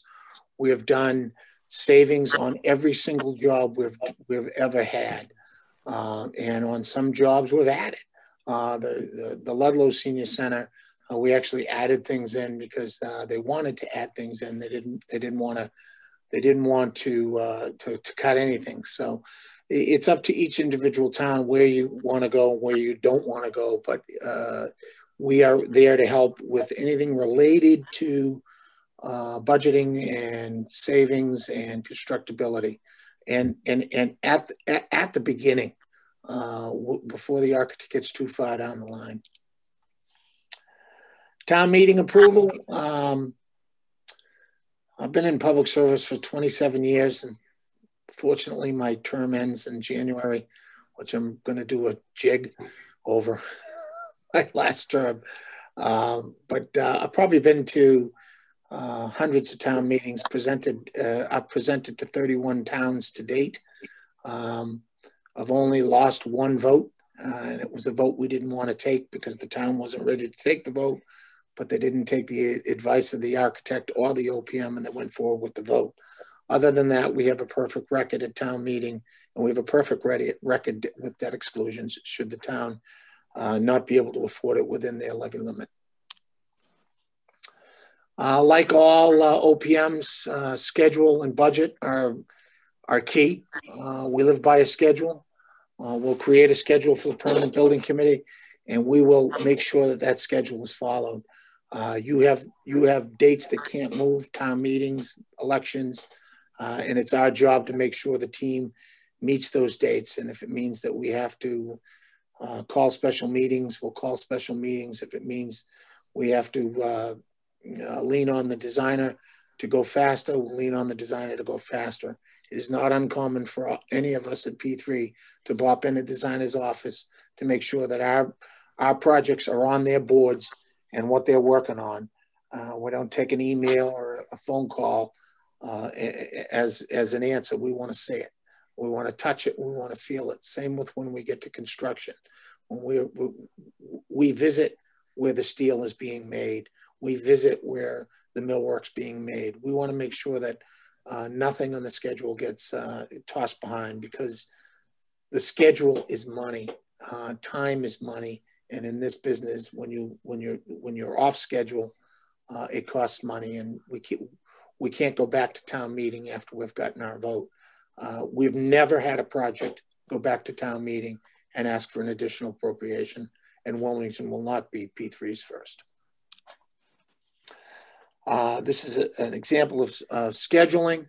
On the left, budget on the left, we track every single invoice from the day we get hired to make sure that our numbers match your chief financial officer, your accountant. Will reconcile with them monthly, but we want to make sure that everyone understands where every penny is. On the right's an example of how we do our PCOs and how we track our PCOs. We do everything with colors because we find it's easier for the layperson to understand, as well as those that have been doing this for many, many years. Mike, you want to talk quickly about changes in the field and how you deal with changes in the field quickly? Sure, thank you. So usually when there's a proposed change order, I would have the contractor generate a change order that would supply enough data to substantiate the cost of the change order. Most of the time, their data doesn't substantiate the cost. Most of the time, their labor rates or their labor hours are a bit excessive, and I lean on them to review it, to revise it, along with the design team. Keep the design team involved with their input and my input. We both lean on the contractor to be fair and just in regards to any types of change orders. And of course, if we, when I say we, the design team and myself, think there's a possible change order coming up, we'll brainstorm and probably value engineer it so that we're not spending too much time and delaying the project in any way that we would have to go back and forth with the contractor before the work can be completed. Thank you, Mike. If you look on the sample in the bottom left-hand corner of that right picture, we track everything by whose responsibility it is, because if there are excessive changes due to the designer, we want to make sure that we have the designer responsible for that. The town shouldn't have to pay for anything that the town shouldn't have to pay for. Community outreach is a big thing for P3. It's probably one of the reasons that we're so successful. We'll do newsletters, Facebook, all the normal Twitter things and all the rest of that stuff. We do like to keep the public up to date, provided, of course, the building committee wants us to. We believe that an open and transparent project is the most successful project, and we will produce newsletters as often as you'd like. We generally do them every 3 weeks during construction and every month or two during design. We film all of our projects too, and we, oops, sorry about that. And we send pictures and videos out to the public also, so they can see the projects as they're being built. We have a fleet of drones and certified, a couple of us are certified operators to make sure the public gets to see what they are paying for. Because when the public is seeing what they're paying for, they become engaged in the project, and the questions and the rumors and all the other things that come with public construction go away.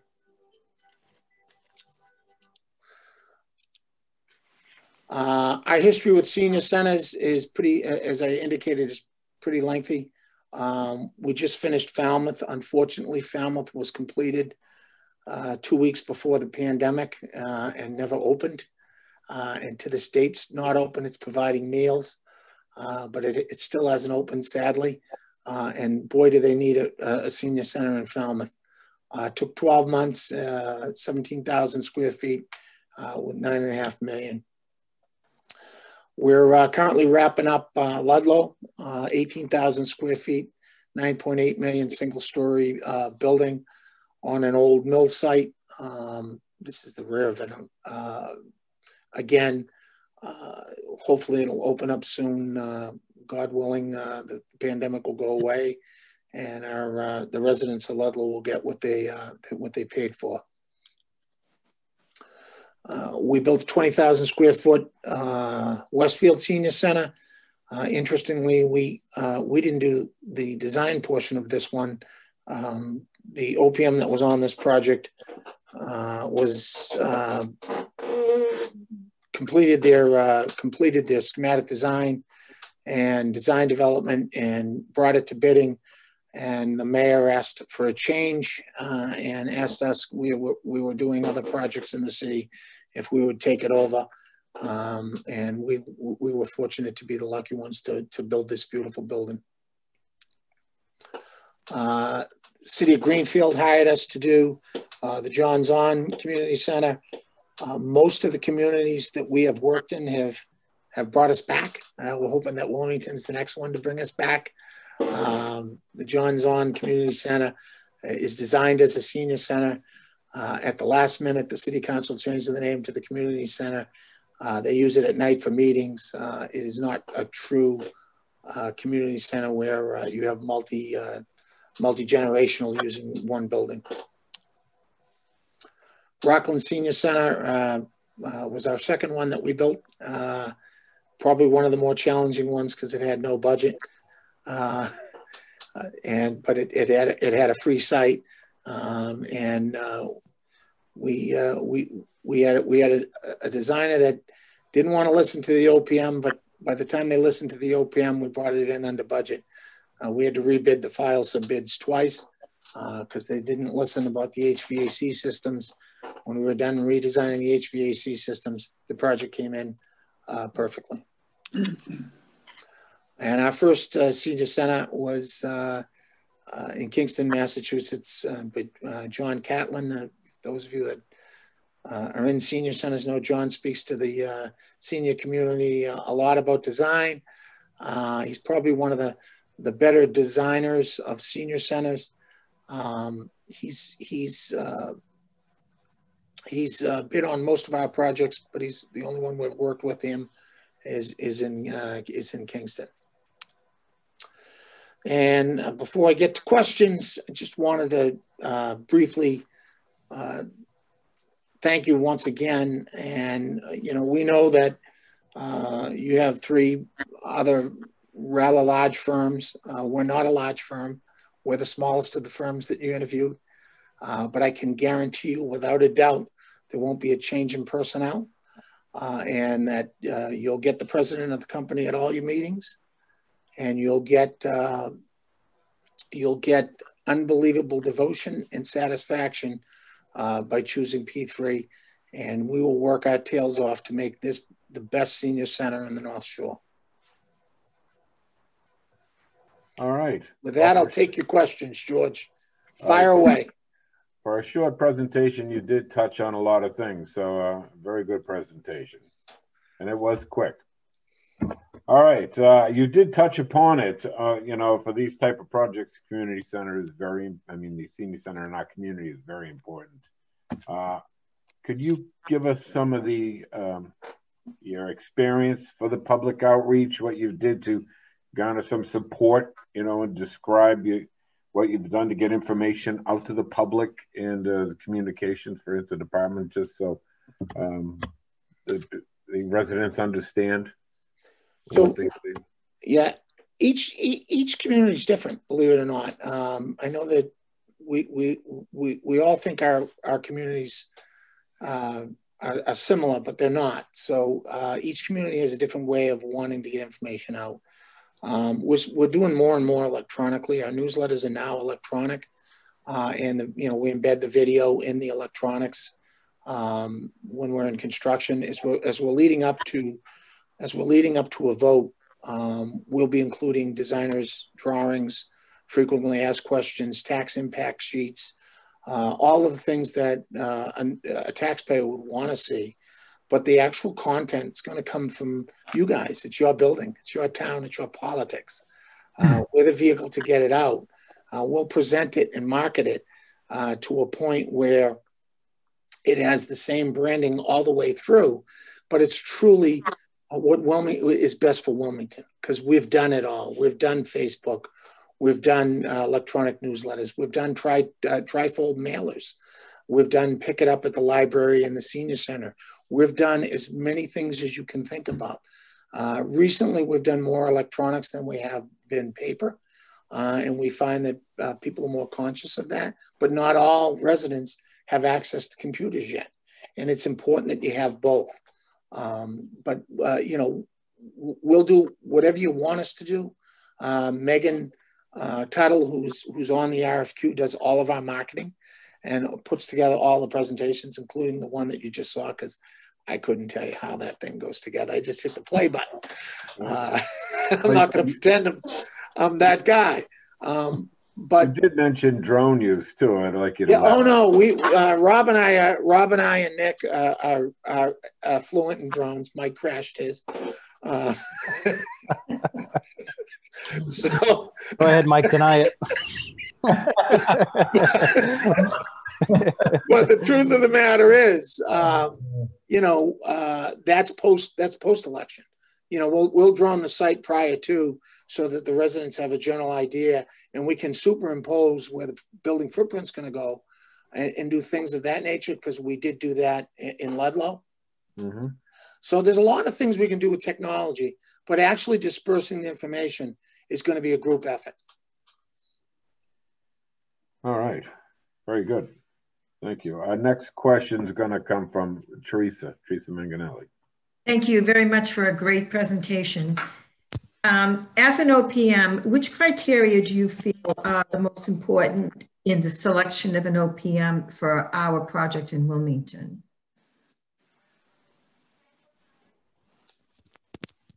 The most important thing that Wilmington needs is they have to be comfortable with the people that you're going to be living with for 2.5 years. We're going to be married. We're married for 2.5 years. We're not eligible for divorce for 2.5 years. So we're stuck for 2.5 years, unless something really bad happens. So I think it's important that it's a psychological fit. We wouldn't be here if we were not qualified. The other 3 firms wouldn't be here if they were not qualified. So I think it's going to boil down to who you're comfortable with and who you think will present well at town meeting. This has to pass town meeting. And presenting at town meeting is one of the more important things that we see in most of our towns. I don't know whether Wilmington's all set and the voters are expecting it and it's on a capital schedule and they're ready to go. But sometimes that presentation is as important as the year's worth of work that went up to it. And, that boils down to a psychology and a synergy between the committee, the OPM team, and the design team. We have to all mesh together. That's our job, to make sure we're all one big family. That's why I have the triangle at the second slide. I know we briefly went over it, but it's a real stable structure made up of 3 pieces. And when those 3 pieces are together, it becomes a unified team. Thank you. There's a lot of words, but. Yeah, not very good. All right, our next question will be from Greg Bendel. Thank you, Mr. Chairman. And gentlemen, thank you for a very informative presentation. Clearly, you have an impressive team assembled here, but my question for you is, who will our committee be seeing the most of and most often, and who will we be seeing most often on site? So that's a great question, Mr. Selectman. God bless you for running for that office. I did that for 6 years too. I wanted to put my eyeball out in the 5th year with a fork. But God bless you. I will be going to all of the building committee meetings. Rob will be going to probably 75% of the building committee meetings. In between the building committee meetings, Rob will be doing some and I'll be doing some. When we get to construction, I have Mike on to give you an example of who we would use in the field. The truth of the matter is, I don't know exactly when that date will be, and Mike might not be there the first day. He might be there 2 months into it because he's wrapping up another job. You know what I'm saying? So, but Mike is who we believe, based on our schedule, will be going to the town of Wilmington for the day-to-day in the field. Once he gets in the field, and there's weekly construction meetings between George and his team, I'm guessing it's going to be George and his team. The director and Mike would be in the trailer doing the week-to-week meetings. I'd still be doing the monthly meetings or the bi-weekly meetings with the building committee with wrap-ups. Mike generally doesn't go to the building committee meetings if he doesn't have to, because he's on site from 6 a.m. to 4 p.m. So the night meetings generally fall to Rob and I. The three of us are basically everyone you're going to see. Okay, great. With the exception of Megan during periods of marketing. Very good. Thank you. Thank you, Mr. Chairman. Our next question will be from Paul Milleroni. Hi, good evening, everybody, and thanks again for a great presentation and a great package in response to our RFQ. Tell us why your firm is best suited to serve as the OPM for the town of Wilmington, and then describe what experience your firm can provide the town moving into the next phase of this project.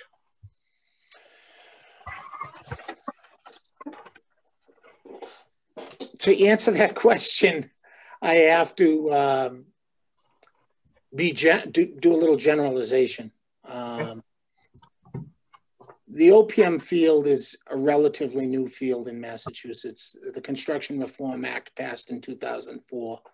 OPMs really didn't start coming on the scene until about 2008, with the exception of a large school prior to 2008, you'd have an OPM. They're not all the same. The larger firms rotate people in and out as they deal with projects differently than we do. They're about billable hours in corporate headquarters and all of that. We're not like that. We truly treat each project as if it's our own child, and we take it from start to finish. And we love that project all the way to the end. And even post-end. I've gotten calls from projects that were completed 5 years ago looking for things, and we instantaneously pull them up on our record system and make sure that we can get those to the towns that we've served, even though we've been gone for 5 or 6 years. Those are the things that you don't necessarily get with other OPM firms. You also aren't going to get you're going to get undedicated time. We don't bill by the hour. We bill by the project. And should you select us, we're going to negotiate a term to get the project from phase A to phase B to phase C to phase D. And whatever amount of time that takes us, we're there. If that's extra meetings with Concom, we're there. It's not billable. If that's extra meetings with residents, we're there. It's not billable. We're about getting the project done. So we think we dedicate ourselves better than any other OPM firm, which is probably, I don't know who did your reference checks. I'd be surprised if you didn't get glowing references from our firm, because we service the hell out of our clients, and we will do the same with Wilmington. Again, like we did. Thank you. Thank you, Mr. Chair. All right, thank you very much. Our next question will be from Teresa. Yes, please describe some of the more common and some of the more serious mistakes that occur during the planning process. And please explain the procedures or your approach that your firm has in place to eliminate these issues. So what you're basically talking about is risk. And we identify all projects into 3 categories of risk. The majority of all projects problems are in the first category, which is design risk. It is our responsibility to make sure that the schematic design is a design that out of the gate is constructible and not wild and not something that will morph itself into something that will become problematic as the design goes from schematic to design development to construction. The second risk is bidding risk, which is a lot of the OPM's work is to make sure that the bidding documents are ready to be reviewed by your council, they're complete, and that what goes on the street cannot be challenged by a vendor. That is, whether it's a file sub-bidder or a general contractor. You can easily have a risk with a bid protest that can gum up the works for a project for months. We have never had a problem with that risk. The third risk is obviously construction risk. We have been fortunate to have twice in our 10-year tenure not taken the low bidder, actually getting them disqualified. In Falmouth, we took an extra 6 weeks to get it right, and it was the best decision that we ever made. We did the thorough review that was necessary. We took advantage of the case law that's out there that allows you as the awarding authority the ability to move past that. Once you get into construction and you've selected your contractor, Mike kicks in with review of every submittal, with review of schedules, with review of construction practices to ensure that the construction risk is mitigated. But it all stems back to the design risk. If the design is not done properly, the other 2 problems will rear its ugly head. It's really, really important that we keep a thumb on the designer and that the designer listens to the committee, listens to the OPM, and makes sure that the construction documents are clear and concise. Thank you very much. All right, the next question will be from Terry Marciello. Hi. Again, just as everyone else is stating, great information. So thank you very much. Mike, I think you touched upon this as to describing the reasons for change orders and how your firm will work to limit them. I'm sorry, how my firm? Describe the reason for change orders and how your firm will work to limit them. You did touch upon that a bit earlier. Well, it's like Dan said earlier. There are sometimes conditions that arise that were missed in the design phase. It could be a small detail for missing a flashing, or it's missing a structural member, or the design, they can't install it that way, or they missed this wall and it needed to be adjusted because the room size was too small. It's small things like that can add up. And my job is basically to vet and to scrutinize every penny on that change order, so that reduce the risk of the exposure to the town, to the owners. I literally treat the job as if it's coming out of my pocket. It doesn't happen. So when I speak to them, I say, I'm not paying for that. You're not paying for that. Yeah. A lot of the changes come from the town. You're not a design professional. You're going to be occupying the building. You walk through the building, it's half built. You go, oh my goodness, we need an outlet here. Oh my goodness, I didn't catch this on design. We need a telephone jack there. Oh my goodness, oh my goodness. So these things do happen. That's why we break down the changes into the 4 categories of bona fide unknown, owner request, error and omission from the architect, and value engineering. Because there are times where, you know, we may decide to do something differently because we found a better way to build the mousetrap after it was designed, and there's a savings to the town of Wilmington. And after vetting it, if the building committee says, yeah, we want to go with that, it's a value engineering post bid. So there's a lot of things that can contribute to a change. But once the change has been identified, we cut Mike loose, and Mike's a pit bull, and he cares about your money. And I think you'll find nobody better in the business than Mike on field verification. I agree. And you got to smile and have fun. If we don't have fun while we're doing this, it's not going to be a good 2.5-year marriage. All right. Okay. Next question is from Greg Bendel. Thank you, Mr. Chairman.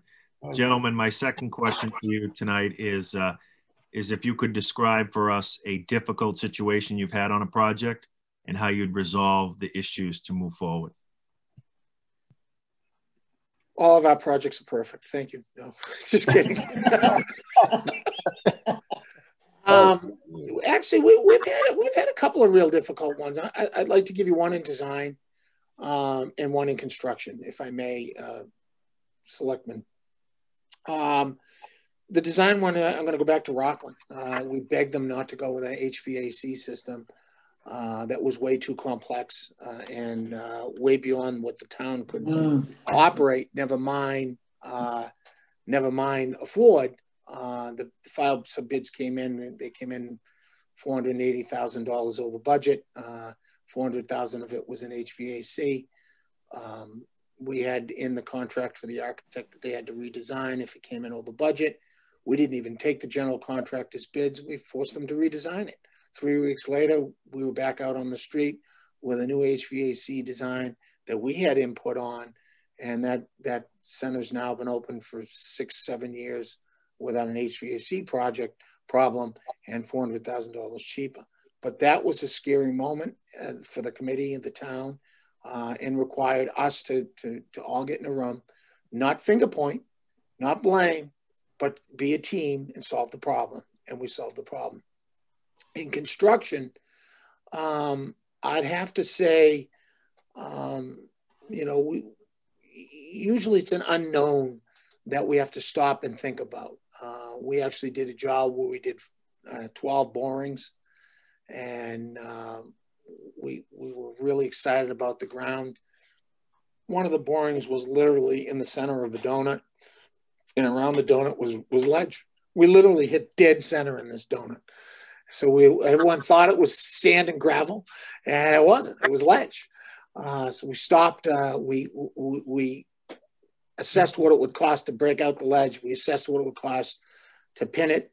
We assessed what it would cost to move things, and we came up with the best solution, which was to pin it to the ledge, with the structural engineer kicking in on how we wanted it pinned, and we got the general contractor's, ridiculous $375,000 change order down to about $75,000.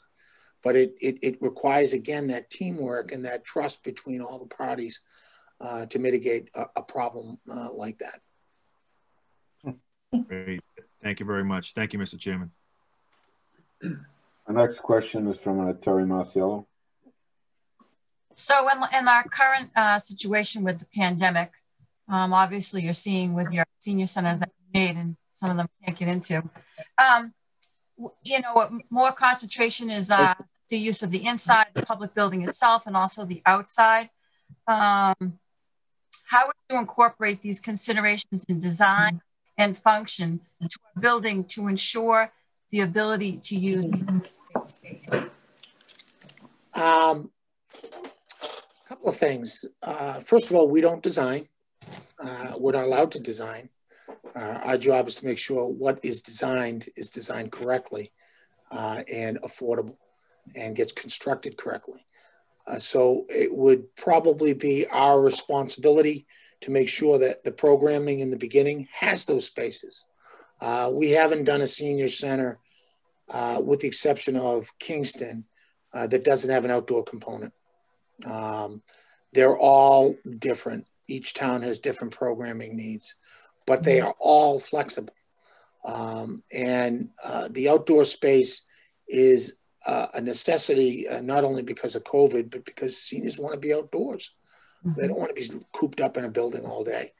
They want to be outdoors, and they want that space to be interactive with the inside of the building.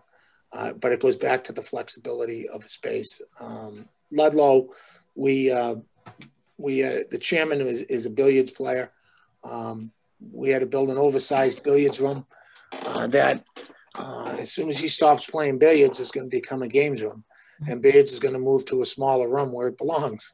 But the room has access to the outside spaces that were built because the director is thinking about flexibility and thinking about the future of the center, not thinking about today. And it's going to be our responsibility to help you think that way. The designer is going to come in with pretty pictures. We're going to critique them. We're not going to be, we're going to be prodding you those questions during those meetings of design so that you get to ask those questions. Sometimes we find that towns are shy. They don't want to hurt the architect's feelings. We're not shy about hurting the architect's feelings. The building's going to be there for 50 years. We want to make sure that we scrub every square inch of it and that you get every bit of programming space that's possible. And the only way that can be done, interior and exterior, is again back to that team and brainstorming back and forth between all of us. Thank you. All right. It was a long-winded answer. Sorry, George. No. No, it was very good. No, it wasn't. I'm trying not to be talk too much. Oh, you've got your time, so you have it. You can be as detailed as you want there. All right, our next one is with Diane. Thank you, Judge. Dan, I really enjoyed your presentation tonight. I like the way you're right to the point. My question is, originally my question was about site selection criteria. And you did such a good job in your presentation discussing site selection criteria. The other part of my question would be then, how would you help us build a consensus on the site selection? Well, that is a really good question because sometimes it takes multiple meetings to get to a consensus. And sometimes we have, sometimes you get maybe a selectman or you get a town manager. I'm not picking on Jeff or the selectman, but sometimes they'll speak up in meetings and the committee members will shy away. But after the meeting, the gibberish and the chatter starts. But sometimes we have to weigh all of that. And sometimes it takes a couple of meetings for everyone's eyes to be open to certain things. And, you know, when we get 4 sites, sometimes after the first meeting, we kind of all agree that one site can be thrown out. Whether it's traffic, sight lines, can't get in or out, whatever. There's always one thing to whittle it down. Usually when you get down to the 2 is when the battles begin. And there's usually winners and there's usually losers. And it's our job to remind everybody that this is a town building with a town purpose, and they represent the town. And at some point in time, we're going to take a vote and the majority is going to win. But we don't take that vote, well, if there's any unanswered questions. So to get to that consensus is to have the meeting and me say, has everyone's question been answered? Are you ready? Just like the moderator, are you ready for the vote? And we take the vote. Great answer. Great answer. was the moderator once, but they had a jihad and tossed me.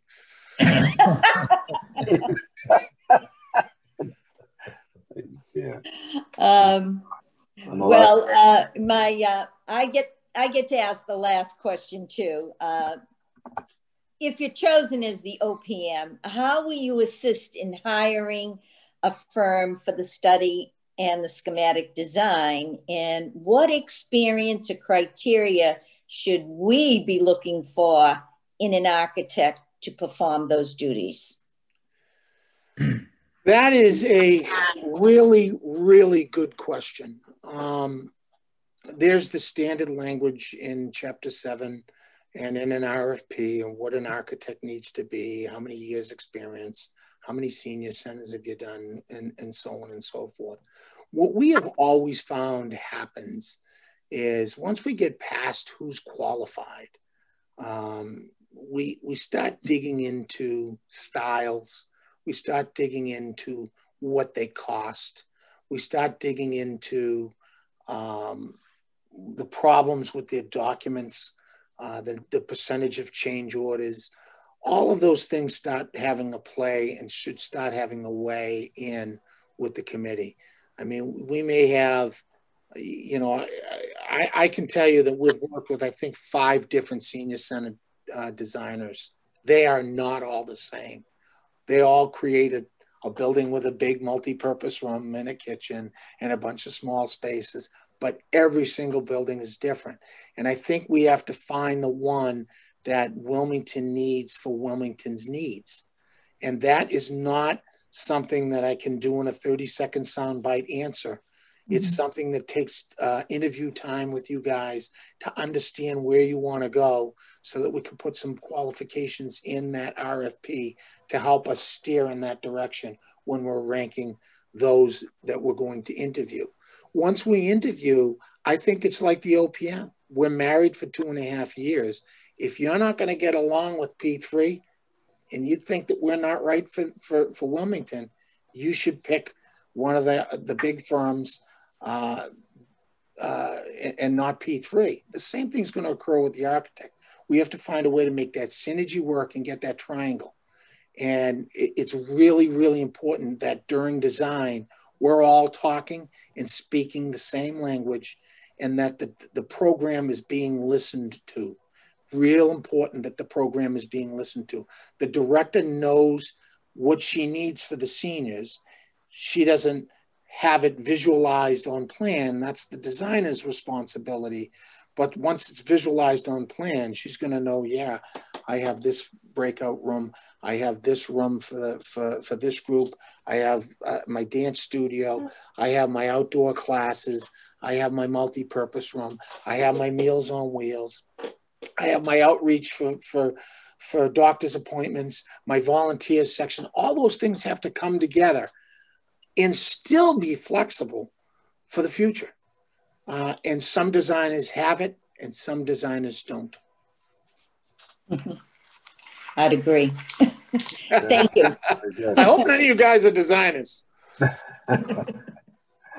Not by design. All right. Very good, George. To the committee, you guys all clear on the questions? Was there anything that you wanted to elaborate on before I proceed?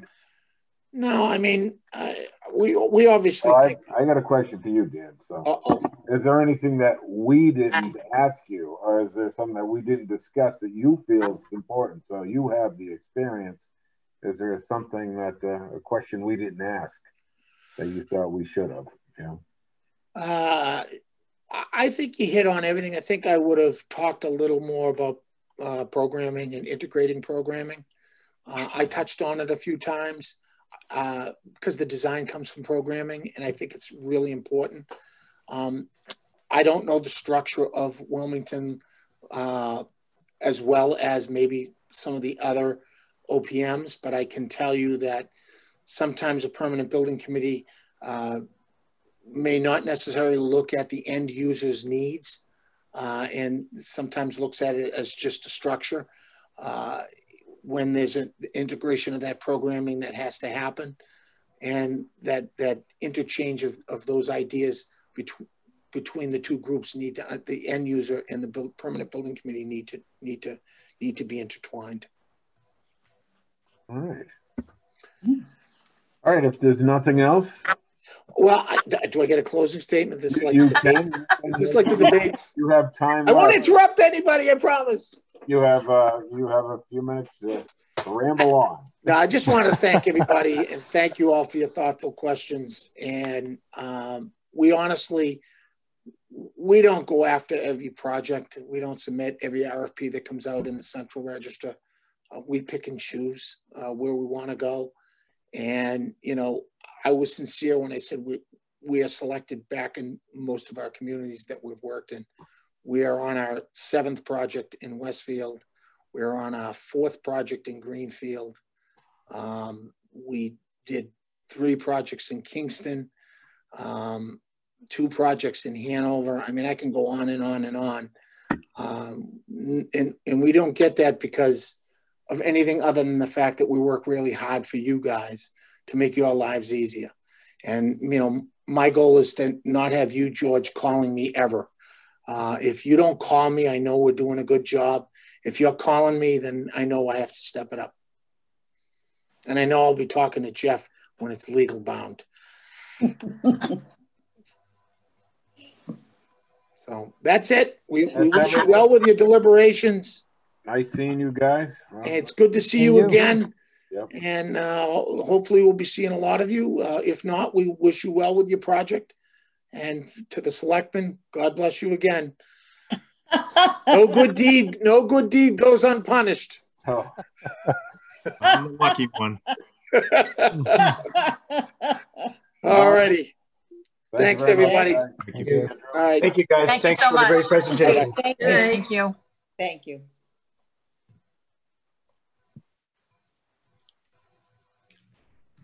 Well, that one went quick. We had a little bit left, but I thought that was an excellent presentation also. And we have 4 good firms there. I think there is some clear insight for some. So our next item on this our agenda here is a meeting to rank the firms. So we'll try this first to see what we can do. I'm looking, we have some openings where there's no conflicts for meetings, so we can do some Zooming, and it's Tuesday through Friday, the 27th through the 30th, so everybody can look at their schedules and see what they have. George, I would just note that on that Wednesday, we have economic development.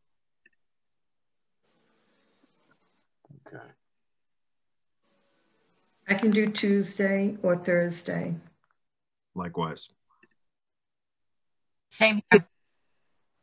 Same here, George. I'm free any of those days. All right. Why don't we try to get it done on the Tuesday then? 6 o'clock work for everybody? Yep. That's good.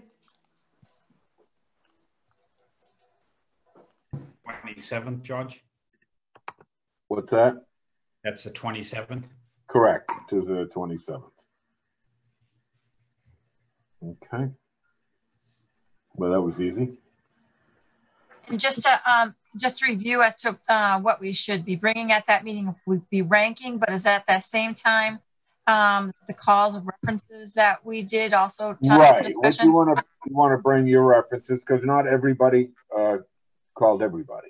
So everybody picked 2, and that's where the importance of the information. Paul had some. I mean, I was fortunate. Both of mine, I got a lot of raving reviews. P3 was one of them, and he was correct. I couldn't say enough nice things about him. So if you'd please bring those so when we discuss it, you could help give some insight into these firms. That would kind of help us along. So bring your, Greg, do you have a question?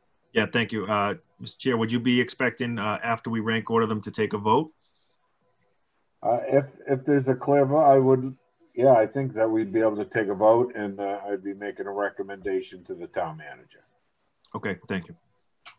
George, just to add to that, I think it'll be helpful, in terms of any kind of a memorandum that comes from the committee to be able to identify the key points that you believe are strengths or perhaps weaknesses with the various firms, so that when, for the record, so to speak, in terms of the ultimate award, there's some basis there that is in writing. Okay. All right, next item on the agenda is approval of the minutes. I'm sure everybody's had an opportunity to read through them. I'll make a motion to accept the minutes as presented. Second. All in favor? Aye. Aye. Opposed? Unanimous. George, just quick question there for Chris's sake. Chris, do you have who made the motion and who made the second? In these Zoom sessions, it's typically helpful to reference, your name. My apologies, you're correct. Teresa Manganelli makes a motion to accept the minutes as presented. And Chris, Greg Bendel with the second. Who's that? Nobody important at all. You must have got that Dan was, he served as selectman for quite some time for his tenure. And moderator and the current county commissioner. Yeah, and planning board and a couple others. Yeah. He sounds like my worst nightmare, actually. Just kidding. Very nice. Seems like a nice guy. All right, Andrew, I don't think we have anybody out there for public comment. Do we? We do not. All right. All right, with that being said, there's one more item on the agenda. If there's nothing else that the committee would like to discuss, Greg. Sorry, Mr. Chairman, just one more. Through you, if I could just ask Andrew if hopefully we can turn these around to WCTV. I hope that John is feeling better soon, but maybe Andrew and the rest of the staff could turn these around. I really hope that we can get these videos out to the community, in the next week or so that they can view these before the final vote. Yeah, definitely. I'll work on that. Thank you. Yeah. You're welcome. And George, I think that's very important. I want to make a comment about what Greg is saying, because I don't think a lot of people understand what really goes into this and how we're reading these documents. And, as the town manager said, identifying their strengths and weaknesses when we're not in that job ourselves, Right, and right. we're trying to select someone on behalf of this community. Mm-hmm. And I think that the more the public can see these little steps that have to be taken along the way, or have the opportunity at least to look at them if they want to view it and say, gee, they just didn't pick a name out of a hat. No. Obviously, it's all in the planning and the effort. I appreciate everybody's effort. I mean, the questions were great. We went through them. There's a lot of information that flew through here. So, and once we finally can come down to a firm, I think you're right. This is, once it gets out to the public and they see the effort that's put into it, it's not just something that flies through a process. Right. And George, I know you saw the last selectment meeting. I was able to brief the board and the community on our proceedings, and if it's okay with you, I'll do that again next Monday. I'll request Jonathan, and just another way to keep people informed of what we're doing and absolutely, what you guys are providing. Absolutely. And I think, just as everyone's saying, I think that will also help us in the future with the process. Mm-hmm. Yeah, absolutely. The more transparent this whole process can be right out of the gate, there's fewer opportunities for people to say, I didn't know, or this was done behind closed doors or whatever. Right. Right. And hopefully we'll get enough support so when it does go to town meeting, we'll be able to breeze right through. So, all right. Chris, are you all set? I'm all set, George. All right. I thought you had a question. I'll entertain a motion Diane Allen makes a motion to adjourn. Do I have a second? Terry Mr. Marciello Manganelli, seconds. second. Right. I think Terry Marciello beat you. You can have it, Terry. All right. Good night, everybody. Thank you very much. We didn't vote. Good night. Thank you. Oh, we Need didn't a vote. vote. Oh, we got to vote. Greg Bendel, aye. Aye. Teresa Manganelli, aye. Paul Malorani, aye. Terry Marciello, aye. Diane Allen, aye. Mike Kitcher, aye. Aye. All right. Okay. Good night, everybody. Good Good night. night. Thank you. Thank you. Take care.